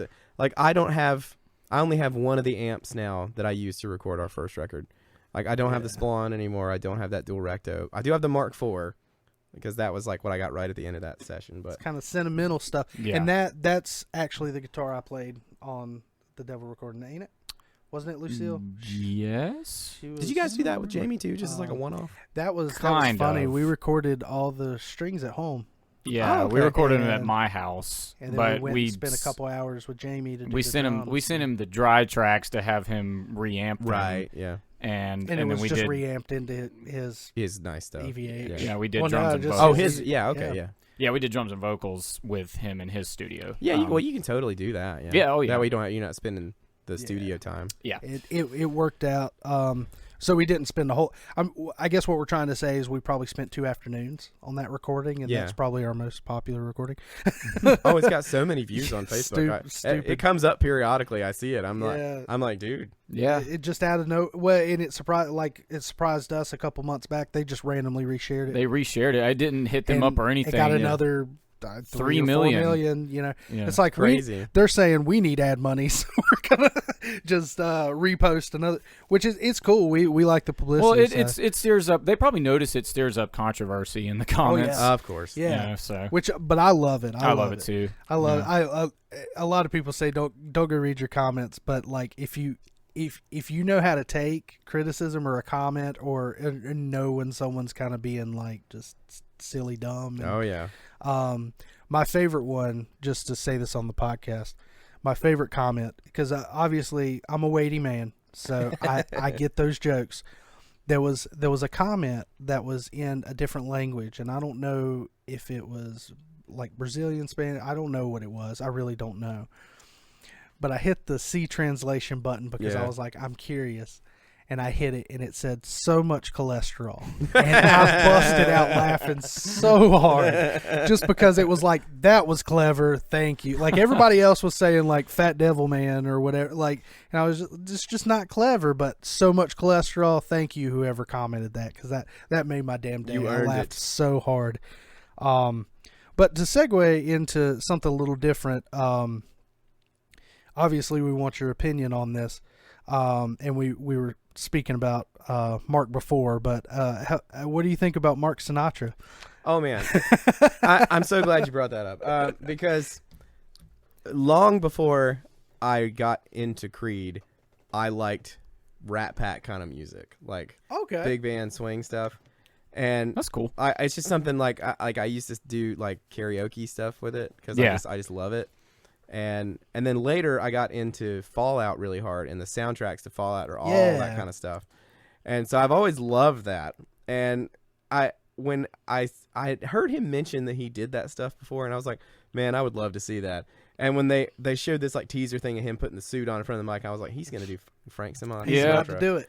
or something like, or Dean Yeah. Martin or something like that. And I was like, I bet he kills this. And then I see him do it, and I'm like, this It is was so good. it made my life. God, it I- was so good. like, Okay. I could not like him anymore. Yeah. Just to give a little more context, Mark Tremonti is releasing an album with Frank Sinatra's band, if I'm not Yeah, mistaken. doing all Frank's tunes, yeah. Doing all Frank, and I would have never guessed, but now that I'm listening to it and being a fan of the Tremonti stuff, like just hearing Mark sing more, Yeah. I'm like, it makes so much sense. He has such a perfect it range makes for that. so Yeah. much sense. I literally played the video they released for Stephanie, and I didn't show her the video, and she actually, we first started dating when we played that Tremonti show. So right around, that was her first show. That was her first time seeing us. So so she remembers Mark very Yeah, vividly because course. like we were fanboying Yeah, kind yeah. of near him. Well, And, I have been there. Yeah, so it was one of those things where it was like I even remember Nick saying like it was funny. It was just like, what was it? He was like, the beginning of this song is just the most beautiful thing I've ever heard. I can't remember if it was with Arms Wide Open told or anything. Mark that because one of my favorite clean guitar intros of all time is My Sacrifice. My Sacrifice. I That's what it was. love that intro Yeah. for whatever Yeah. reason. It's not like the most technically, It's that D5 tuning. Yeah, I think that's what it is. Yeah. And then whatever effects he had on the guitar But just sounds so ambient and cool. I love it. The way Nick said it though, I was like, at least I'm not the only one. Like I'm over here fanboy. Yeah. Like at least I'm not alone. I'm not afraid. doing Anytime I this. meet like a guy that I like, a musician or something I admire, I'm not afraid to tell him. Did I tell you guys I did meet him? I think you've told me before. Yeah. Yeah, I did. Just in case you want to know. Oh, I do. I absolutely do. So, yeah, Brian and Chris and I went to see Tremonti and Trivium it was the Ramcat at this point. And the that's show a was lineup. sick. Yeah. But I brought my guitar because I was like, I'm gonna get Mark to sign this Mark should guitar. sign. Yeah. And so like I waited for like after the show was over and everything, and I see him coming out, and I was like, "Hey, Mark, can you sign?" And he's like, just keeps on going because I mean, he's done. He's going to the tour bus or whatever. And then I see him step out of the bus again, and I just like ran to my trunk and I grabbed the guitar and just held it out and just looked at him, and he's like, "Oh."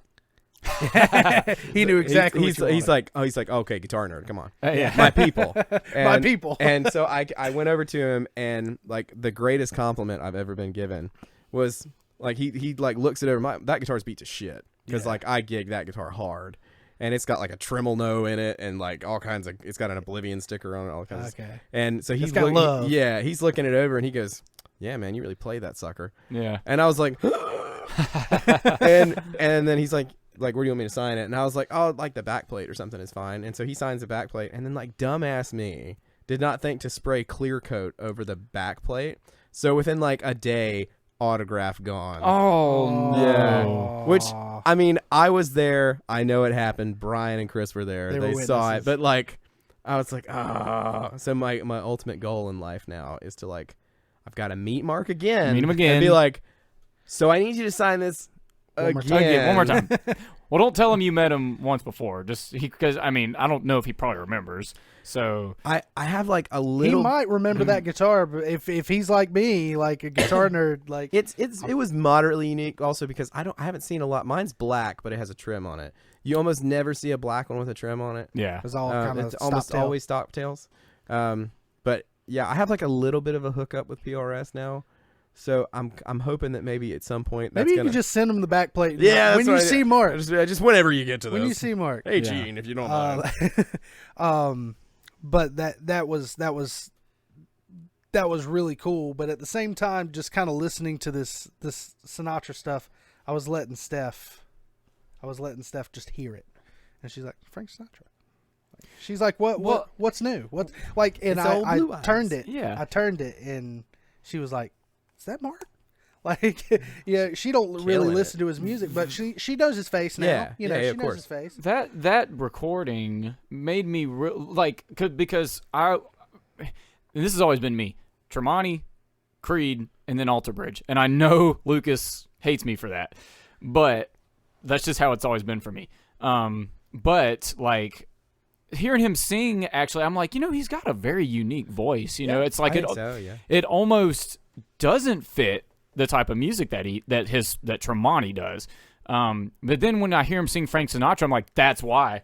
Yeah, That's why. He's doing because he that. can do. He's doing that more powerfully, obviously, but he's Yeah. literally like crooner voicing. Yeah. It's what almost like is he's singing effectively heavy metal. music with Like- a big band type of voice. Yeah, And- well, I think it comes back to that he's obviously been doing singing lessons for a long time because, I mean, like if you hear My Own Prison, so I held my head up high, Yeah. that's Mark. Yeah.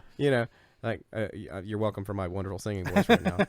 Like you guys like talking me up earlier, like I'm a great singer. I'm like terrible right now. We'll try to But, give him a big note at the end. Yeah, but yeah, it's obvious to me that he's really pursued that vocal stuff hard. Yeah. Because just from his first solo album until now, his voice has just continued to improve. Yeah. And Absolutely. he's so on it. There's a song on the Full Circle album from Creed where he's got some cool background vocals. Thousand Faces. Yeah. Yeah. Thousand That's a Faces. great song. Yep. And you can hear Mark kind of really rip it vocally in that one, behind Scott's voice. But for me, it's there's two Alter Bridge tunes that he sings on, like really sings on. Waters Rising and Words Darker Than Their Wings. Okay. But he's like dual lead with Miles, and it's, oh my God. It's I love like I'm breathtaking. a sucker for that stuff too.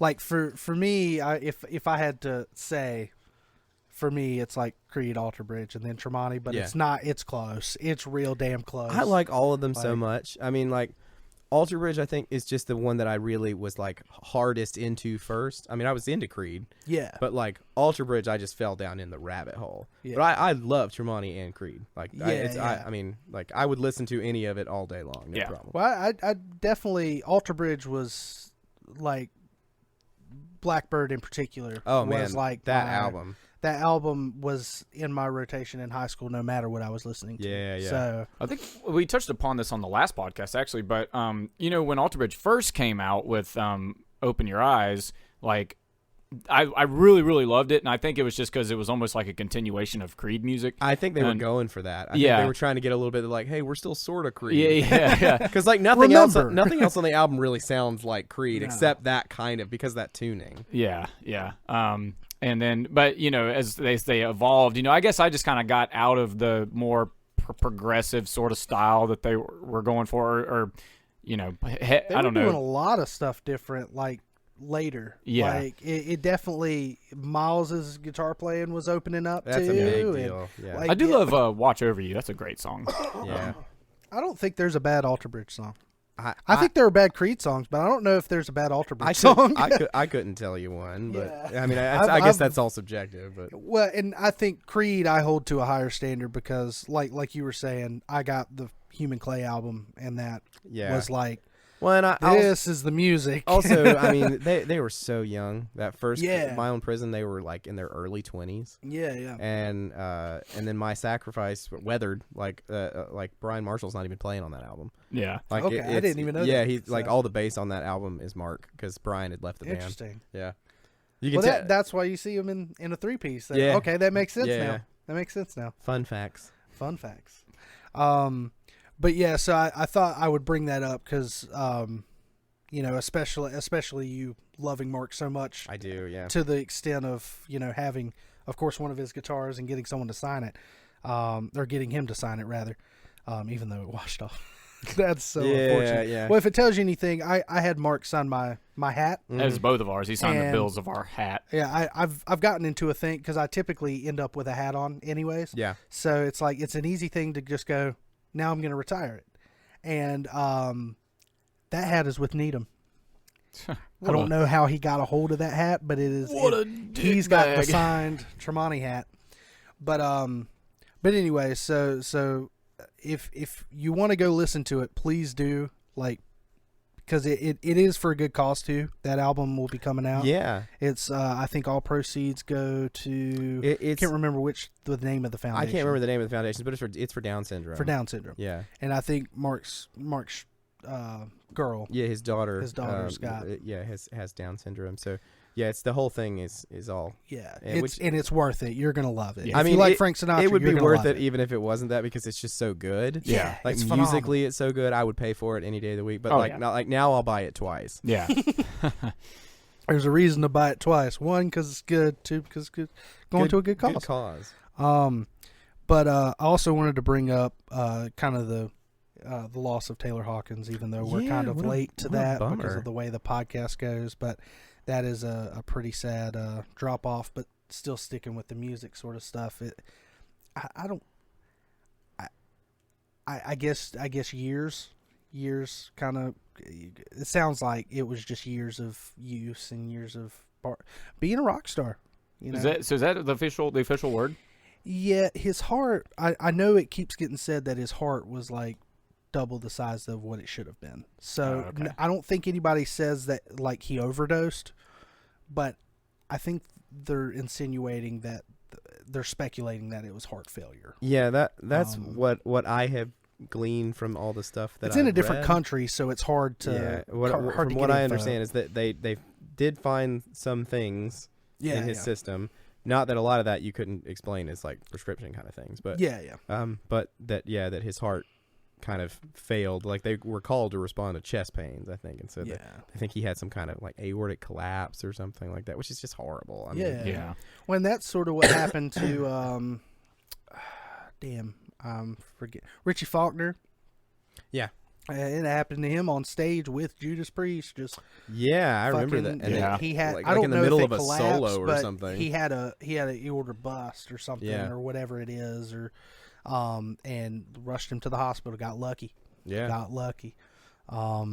He noticed it real damn quick, or everybody else noticed it real damn quick. I don't know if there's video of that. I don't know if you'd want to see that. I think there is video of him because Of I think he's in the middle of like a solo or something, and then it just and then it rocked too happens, hard. and he like continues through. He did. I'm pretty sure. Okay. Yeah, I think. What a trooper. I think like after the song or something. Then Richie, when he came onto the scene, he very, very quickly became one of my favorite guitar players. That just style,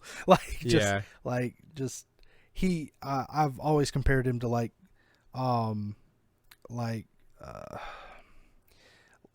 magazine Zach Wild. Like just throw him on the front of a magazine. He looks real pretty, but you still get all the fun that comes in that style playing. Definitely.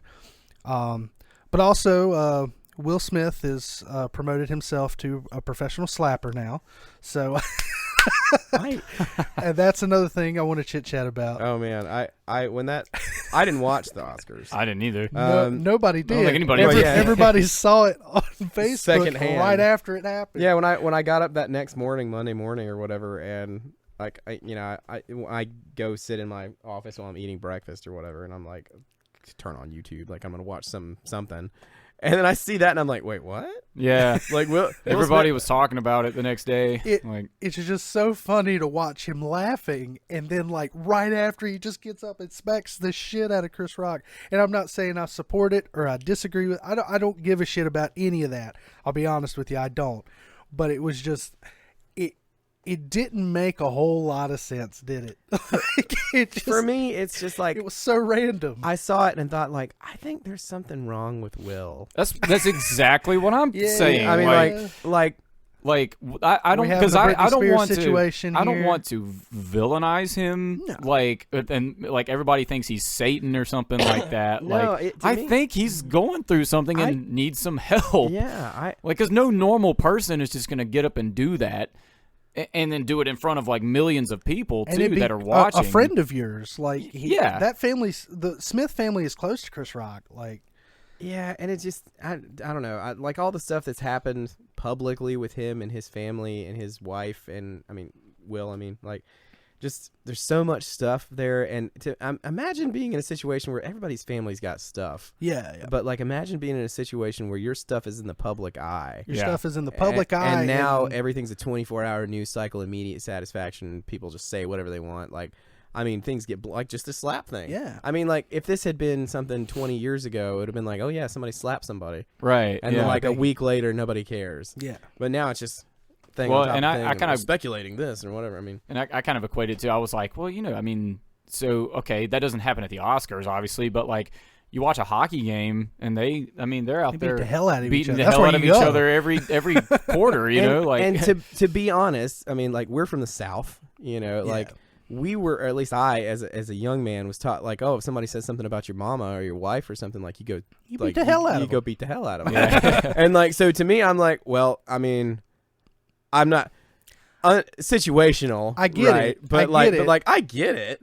Like, but at the same time, he is a comedian. They're at the Oscars. That was a pretty harmless joke. Yeah, there have been a lot worse jokes. There's been a lot worse jokes at the Oscars. I think it would have been one thing if they had made a joke about his wife cheating on him or something. Yeah. But I think that's part of this whole thing. Absolutely. Like, that's why I was about to ask y'all. Do y'all think that was I think Jada infused or? I think he's just going through some stuff with Jada, and I think their relationship is complicated. And honestly, I don't think it's our business. You know what I mean? Right. You know what I mean? And like I hate that it came out like that because that makes it everyone's business. Yeah, and it seems like the stuff that's happening to Will too, because there's so much good that man's done. There's so much good. Fresh Prince of Bel-Air is absolutely one of my favorite shows of all time. I'll still watch it to this day.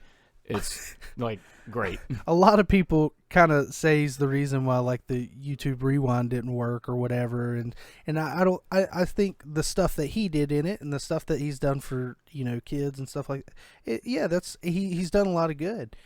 But do you think any of this stress is self-caused? I look at that situation and I just wonder that if he's a man that all this stuff is just happening to him and he's starting to break, and eventually it's going to get you, right? Do you think it's his fault that anything that's coming out really is his fault? Well, and even if it is, I mean, at what point do we show some sympathy and some grace for people? Yeah, I mean, exactly. Yes, he is in a very elevated position in society. He's wealthy and famous, but I mean, he's still just a dude. Yeah. And he's trying to manage a marriage that's had problems, and he's got kids who are at an age where they're going to be like wild and doing stuff, and like he's got a legacy, and he's an actor, and he's trying to do. I mean, like he's got a lot of stuff going on. Plus, he's also getting to an advanced age in his life where like he's starting to think about what comes next and like getting older and all that. Because I mean, this is a guy who's he's in his 50s now. Yeah, and it's a guy who hit it big when he was really young. So he's had a pretty long career. Yeah, and this is just it's just normal stuff that affects people. And if we're talking about the things that people have done, smacking a dude is not. That's not the worst thing Will not- Smith's I mean, ever no. done. I mean, O.J. Simpson, like, allegedly, I'll say, like, murdered people. yeah. I mean, Will Smith smacked a guy. I mean, like, we're gonna freak out about that. Well, and I think there's two things really that I think a lot of people didn't pay attention to, and one, obviously, the joke, that it was coming from a comedian, and it was obviously a joke of a friend. Yeah, and I don't think. I mean, they were talking about the alopecia thing or whatever. I don't think Rock knew that. Yeah, I don't think he's not a tasteless guy. He was talking about the hair. He wasn't talking about the health. Yeah, he's talking about he's talking about the cut, man. But the other thing being how Chris Rock handled it after. It's not necessarily that, even if he didn't understand, he held his composure. Yeah, and he played it off well, and I think everybody should have followed in suit and let Chris handle that, however he wants to. Yeah.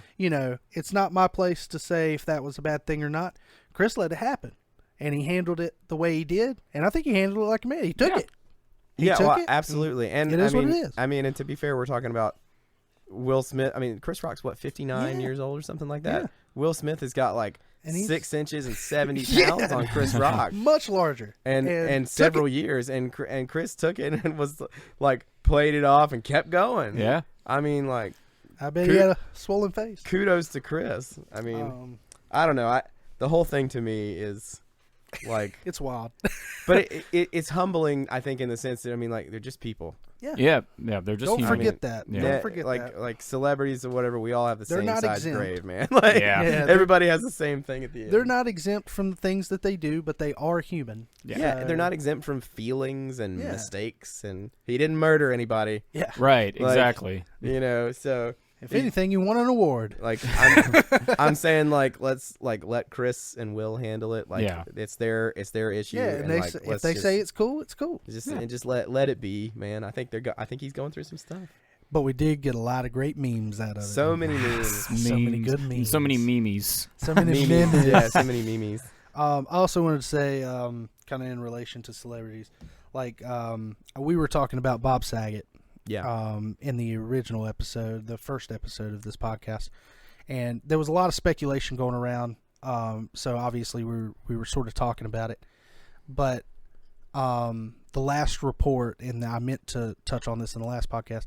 The last report literally said that and obviously the autopsy has went through many a hand, but the final report that was released before that the actual no talk order, I don't know what they call it, but it's a no speak order from any of the faculty at anywhere that's investigating or looking into his death, is that the damage was severe but did not happen on a hard surface, meaning he very well could have fell on a carpet, just falling back. There was it just hit in the right spot, and he had a That's brain bleed. crazy. Didn't know because it wasn't severe enough. Fell asleep, didn't wake up. So that's the last report, and I think that's all we're getting, and we should leave it at that. So it's it is what it is. But I think when anyone dies, it's not pretty. Oh no! I mean, like, there's no. But everybody was trying to equate that to like he was murdered. Yeah, like I don't think he was murdered. I started wondering, was it because I'm a skeptic, so Yeah. like instantly what pops in my head was Bob Saget murdered? Like I want to know. Yeah, you know? for me, it's like I think there so many people are like talking about like he overdosed on drugs or something like this. Yeah. I'm like, it doesn't matter. You Yeah. know what I mean? Like it's sad when people die, and like you just try to Let remember the family like just yeah. grieve. Like if there was wrongdoing done, the authorities will handle it. It's not. Yeah. I like let's just let the people rest. You know. Like, Yeah, and I guess why it interested me so much is because the whole, because the speculation was so large and confirmed, mm-hmm. meaning that there are individuals of power like talking about it and throwing around these ideas. Yeah. But on greater inspection, with a little more time, that I think that was the problem, and that's why the family did what they did. I understand completely. Yeah. Because it was just like, okay, he's been dead a day, and we're going to go ahead and say, well, he would have had to gotten pushed out of a window and then walked all the way back up to and then fell asleep. Yeah. And it's just like, it's been a day. And I jumped on it instantaneously going, there's something here. Like, I was tricked. Well, It's basically what it is. That's like as people, we want to do that stuff. Yeah, like that's how we do things. And I think that was the intention, if you want me to be honest. Like, let's start talking about this. And it's just like, we didn't really need to. Yeah. It was a situation of, now what it was hiding, I have no idea. Why it became a thing, I have no idea. But anyways, I just wanted to correct myself on that. And then I had, we've got a couple minutes left, but I'm just gonna roll through these real quick just because I thought they were funny. Unless y'all have anything else, is there anything we need to add? We need to at least add Lucas's information in here, at least his YouTube channel, band pages. I thought you were gonna give out my like address or stuff. something. Nah, His social security no, number. just knocking how on my you can door. find you can find his content, because it as a guitar player, obviously you're gonna love his YouTube channel, but yes, most of us listening, I'm sure are music fans. So I'll make sure, especially because this comes out on YouTube on my channel, but and Lucas has actually been on my channel, as I haven't been on his. But I'll definitely make sure to put all his information as far as his bands and his YouTube channel in the description. So that includes Lucas Fowler's YouTube channel, which you could also find, I guess, if you go to Fine Tuning. Yeah. You can search for my name or Fine Tuning. Yeah, either one. and then he plays in a band called Whistler, Yep. which are really awesome, and then InterTwyneD, which are also really awesome. And he has teased for the last several years some solo music too that, as I guess, still yet to be Is it released. gonna happen? Yeah. So, quick note on that. Basically, what happened with that is I have been writing music for a long time, since before Cora was born, which was like 2016, and it's sort of InterTwyneD-ish music, because that's what I write. And I got Chris in on it from the beginning, and then like Brian was like, "Yeah, I want to play bass, man." Yeah. So like, all right, well, there's 3/4 of InterTwyneD. Yeah. And then like earlier this year, Brian sends me a text, and she's like, Kennan's back. And I was like, what? What are you talking about? And Kennan's like, I'm back. So Kennan comes and started playing, and I was like, well, guys, this is just InterTwyneD again. Yeah. And they were like, all right, well, we'll just call it InterTwyneD then. So basically, the same music that I was going to release under, I guess, a solo project or whatever, and it didn't feel right to call it InterTwyneD, it is InterTwyneD now. Yeah. So I guess now that all the pieces are there, I guess what I'm saying is right. ... InterTwyneD. We're back. Yeah. So Which yeah, is awesome. We've got something like 10 or 12 new songs, like a record worth, that we're kind of working up right now, and we'll be playing those out again. Definitely Hell looking forward to that. I'll definitely look forward to seeing InterTwyneD again, when you're not sick. Yeah. I think when you're feeling 100%. I think the next one we've got booked is May the 21st. Gosh, I got like 2 gigs Where's that that? day, I'm sure. It is in. Is it Food Freaks? I think is the name of the place. It's Food Freaks. Yeah, I think it's in. That's in Moxville. Yeah. Yeah. Knoxville. Mhm. Yeah. Yeah. We had one booked for this past Friday, but the pollen allergies, my voice just got as a singer, destroyed. Especially essentially playing 2 gigs. Yeah, You I would was have gonna be a needed- back to back. Yeah. you would have needed your full voice, I'm sure. Yeah, well, just for the InterTwyneD stuff alone, like, I mean, it's high. Yeah, I and- meant to ask you that. Is the Whistler stuff, does that do, like vocally, does that wear you out compared? No, obviously, it's a InterTwyne's lot going easier to, but- because I don't sing the lead part, really, for the most part. Yeah. I just do backup harmony vocals. It's the same kind of range usually as InterTwyneD, but Yeah. it's not the same because it's like there's kind of a raspy thing that happens with InterTwyneD. Okay. And it does. I You're don't. staying kinda I cleaner. sing a lot cleaner, and it's mostly I'm trying to, compliment Bradley's voice. Okay. So like, So would you consider that easier? Or- yeah, generally speaking, it's easier just because I'm not having to sustain it so long. Yeah. InterTwyneD can be taxing because I'm sure. like I'm doing all that and I'm playing guitar and I'm moving around and like Please go listen to InterTwyneD Yes. and Whistler both. But like yeah, InterTwyneD, this man's voice it's Amazing. Incredible. It's incredible. Thank I've you. always said that it's Miles Kennedy, but better.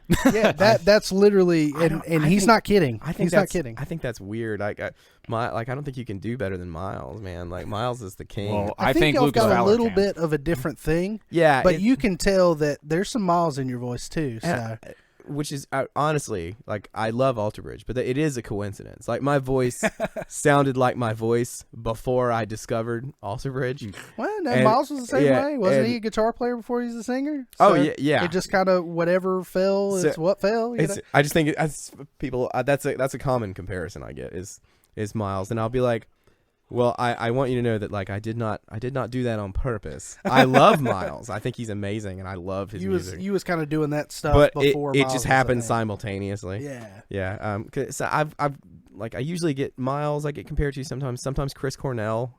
Yeah. And I can hear it. and then I think one time the guy from Slaughter. Somebody told me that they thought I sounded like the guy from Slaughter. I don't know if I hear that, but Mark Slaughter. Yeah. Yeah. I I guess I could a little bit. I think somebody told me that one. Maybe a time, little but- bit of Sebastian Bach in there Yeah, too. some Yeah. Bach. Yeah, I could maybe hear that, but Okay, so this might be right down your alley too. I think we talked about something else, but I'm going to go ahead and boycott to this because I think this is going to be funnier. As Nick called you a meme lord. yeah. Have you ran down the rabbit hole of Amazon reviews? No, I haven't. Okay, so this is going to be fun for you then. Oh, wow. So every now and then a product comes out on Amazon that is just so ridiculous that just people find ways to get their reviews in there. And I'm here to tell you about some and read you some of these because I Awesome. think it's great content. Let's hear it. So this product, and it's from a company called Overnight Caskets. Already promising. Already love it. It's a full-fledged casket, Uh-huh. and you don't need to see it's a full-fledged casket. Mm-hmm. For $1,350. Okay, so with this being said, and try to take this from a humor perspective because that's exactly where everybody's coming from. With this being said, that's pretty cheap. That's pretty cheap for a casket. Yeah. So I would not be surprised if there are individuals who have actually done this. But so there's a description, which I'm not going to read. But the first comment on it is by a guy named Mark. He got a 5-star review on his comment. And it starts out cheaper than a mattress. Gets a little stiff or stuffy when the lid is shut. The upgraded pillow is money well spent, and cell phone reception is a little spontaneous at times. So this, Love it though. yeah, this is another one, kind of tongue in cheek. So kind of take it for what it is. This one says, "Grandpa likes it, I guess." No complaints from Grandpa. So, No complaints Jesus from Christ. Grandpa. And going back through these is just eating me alive. This was from Mike T, and it's just a skull. And it says, "This was to die for." This one's my favorite of that one. It's and it's got a 3-star review from the consumer. It says, "Better than a pine box." And it says, "Only 3 stars because it doesn't have Bluetooth." We had to order this thing last minute. We took Grandma for a road trip, and she knelt over in the back seat, and we didn't realize it for 2 states over. Upon realizing the wife and kids chipped in and helped strap her to the roof of the Chevy. It smelled pretty bad. we had this bad boy overnighted to my brother's house with our Prime membership. We made a quick drop off of the corpse. Actually, we just saw the casket on the doorstep and slammed the body in there, rang the doorbell, and drove off. My brother's a jerk and an upper level Scientologist, so we figured he would know best how to handle things. Maybe bury her in the Scientologist cemetery so she could achieve OT level 6 or some nonsense. Anyways, we made it to Disneyland on time. I've got a couple more for you. This one is a sugar-free gummy bear. And I don't know if y'all have ever experienced sugar-free gummy bears or sugar-free candy in general. Yeah, Sure. Not a gummy bear. I've had some sugar-free candy. They use what they call a sugar alcohol in most of it. Yeah. And sugar alcohol is basically laxative.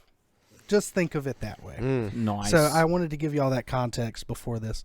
So first comment is from Zach. First review is from Zach. It says, "It's all true. If you would like to know what it feels like to be stabbed 30 times in the stomach without dying, or just want to experience the longest and loudest flatulence your body can produce, this is the product for you." And this is a 12-pack of those gummy bears. The next one is from Eminem and says, "Solid replacement for Haribo gummies. I missed the whole era of Haribo sugar-free gummies, and after lots of searching, I found these on Amazon. I am happy to report that these are 100% just as good as the Haribo brand. I fed a baggie to my coworker and haven't seen him for half the day. Supposedly, it was just as quick and violent as pre-colonoscopy. Free colonoscopy. This is hard to say. Colonoscopy purge. 10 of 10. Would feed others again." And this is a product back from. These are 2 products back from my day when I first ran across these.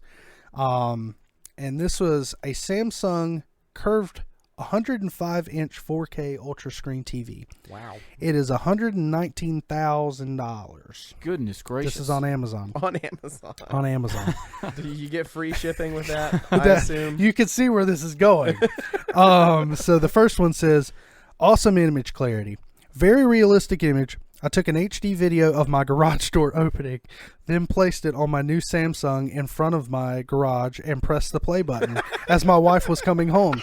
She dove straight into the TV. Oh, I got her." I just love these. It just makes me laugh so hard.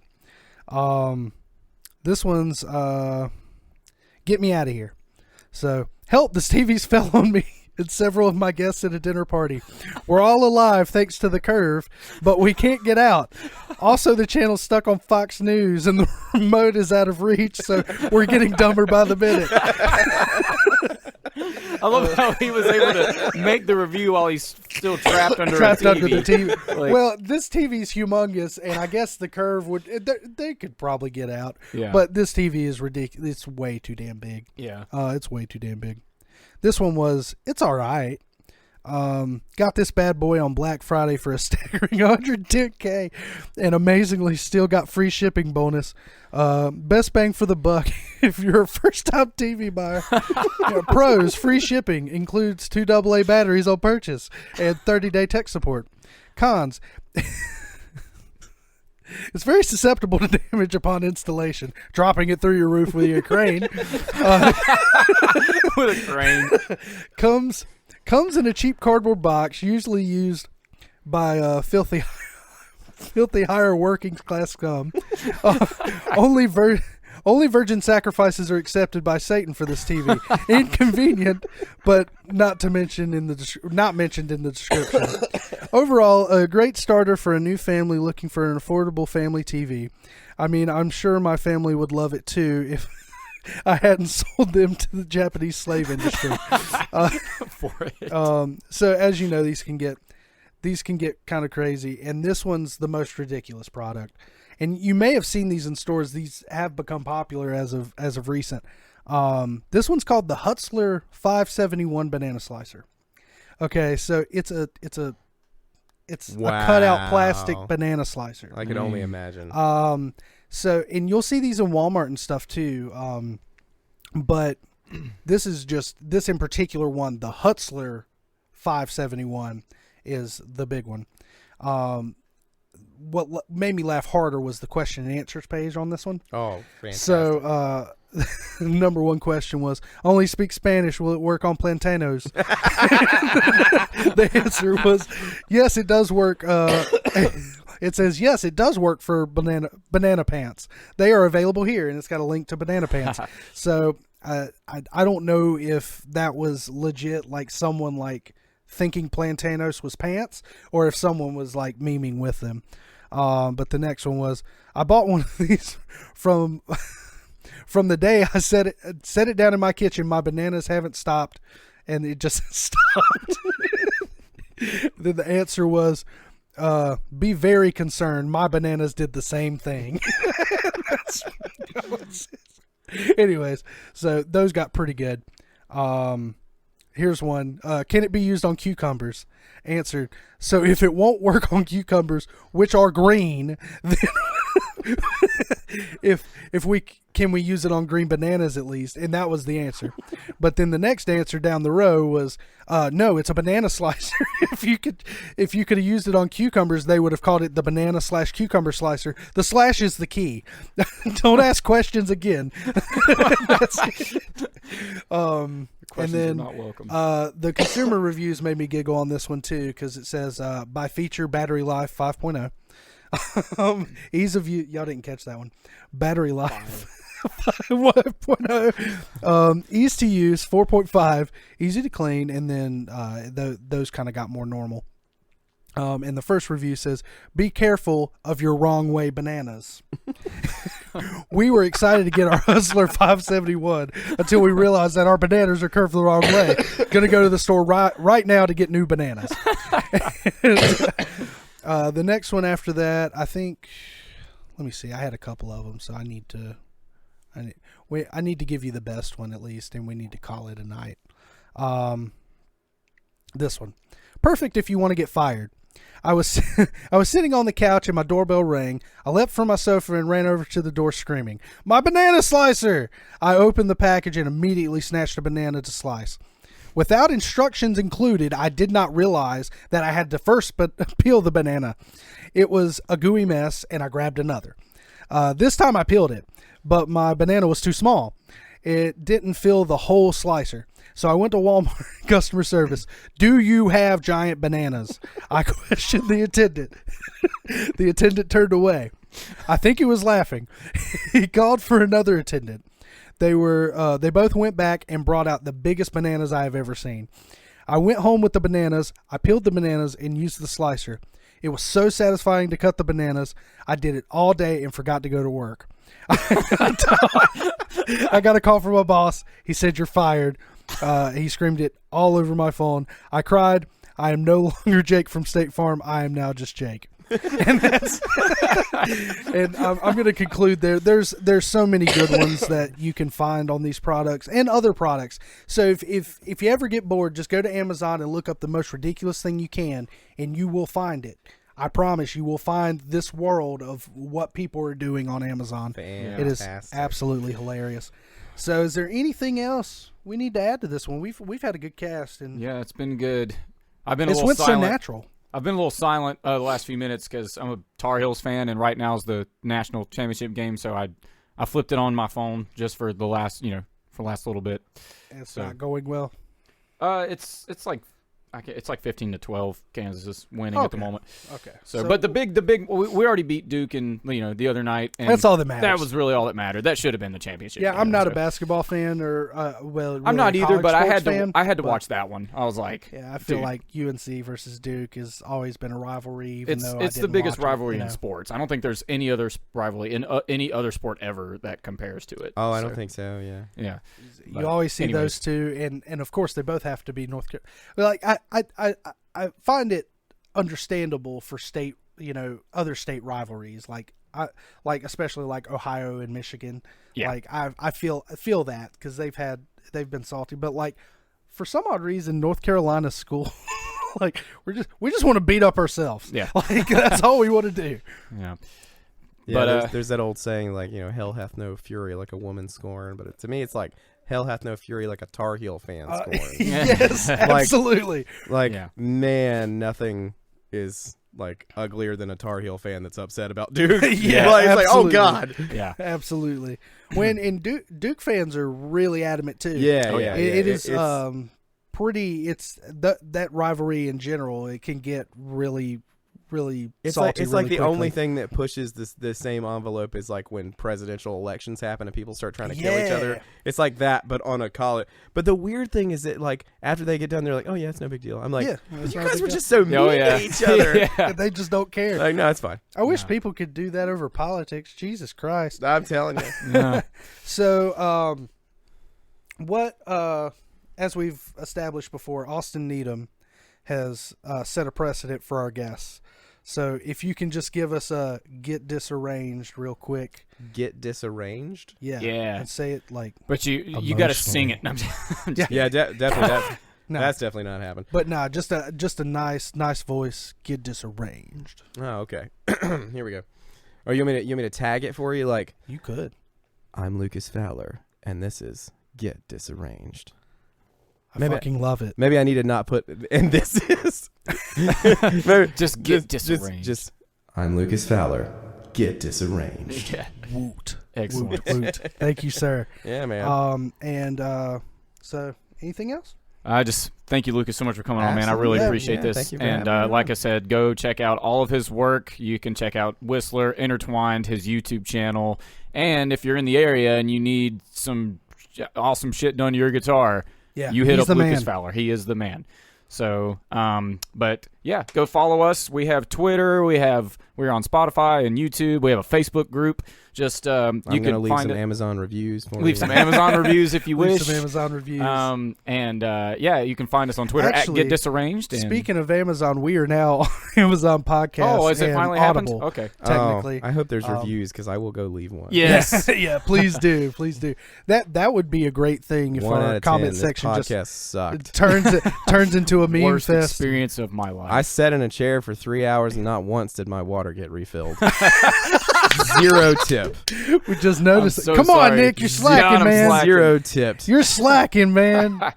But anyways, so it has been 2 weeks. We will see you in 2 more. Thanks for listening, and thanks again, Lucas. Absolutely. Thank you, sir. Thank you for having me on. Yeah, Nick's got to say the last thing for some reason. No, sure. Yeah. Prepare to get disarranged.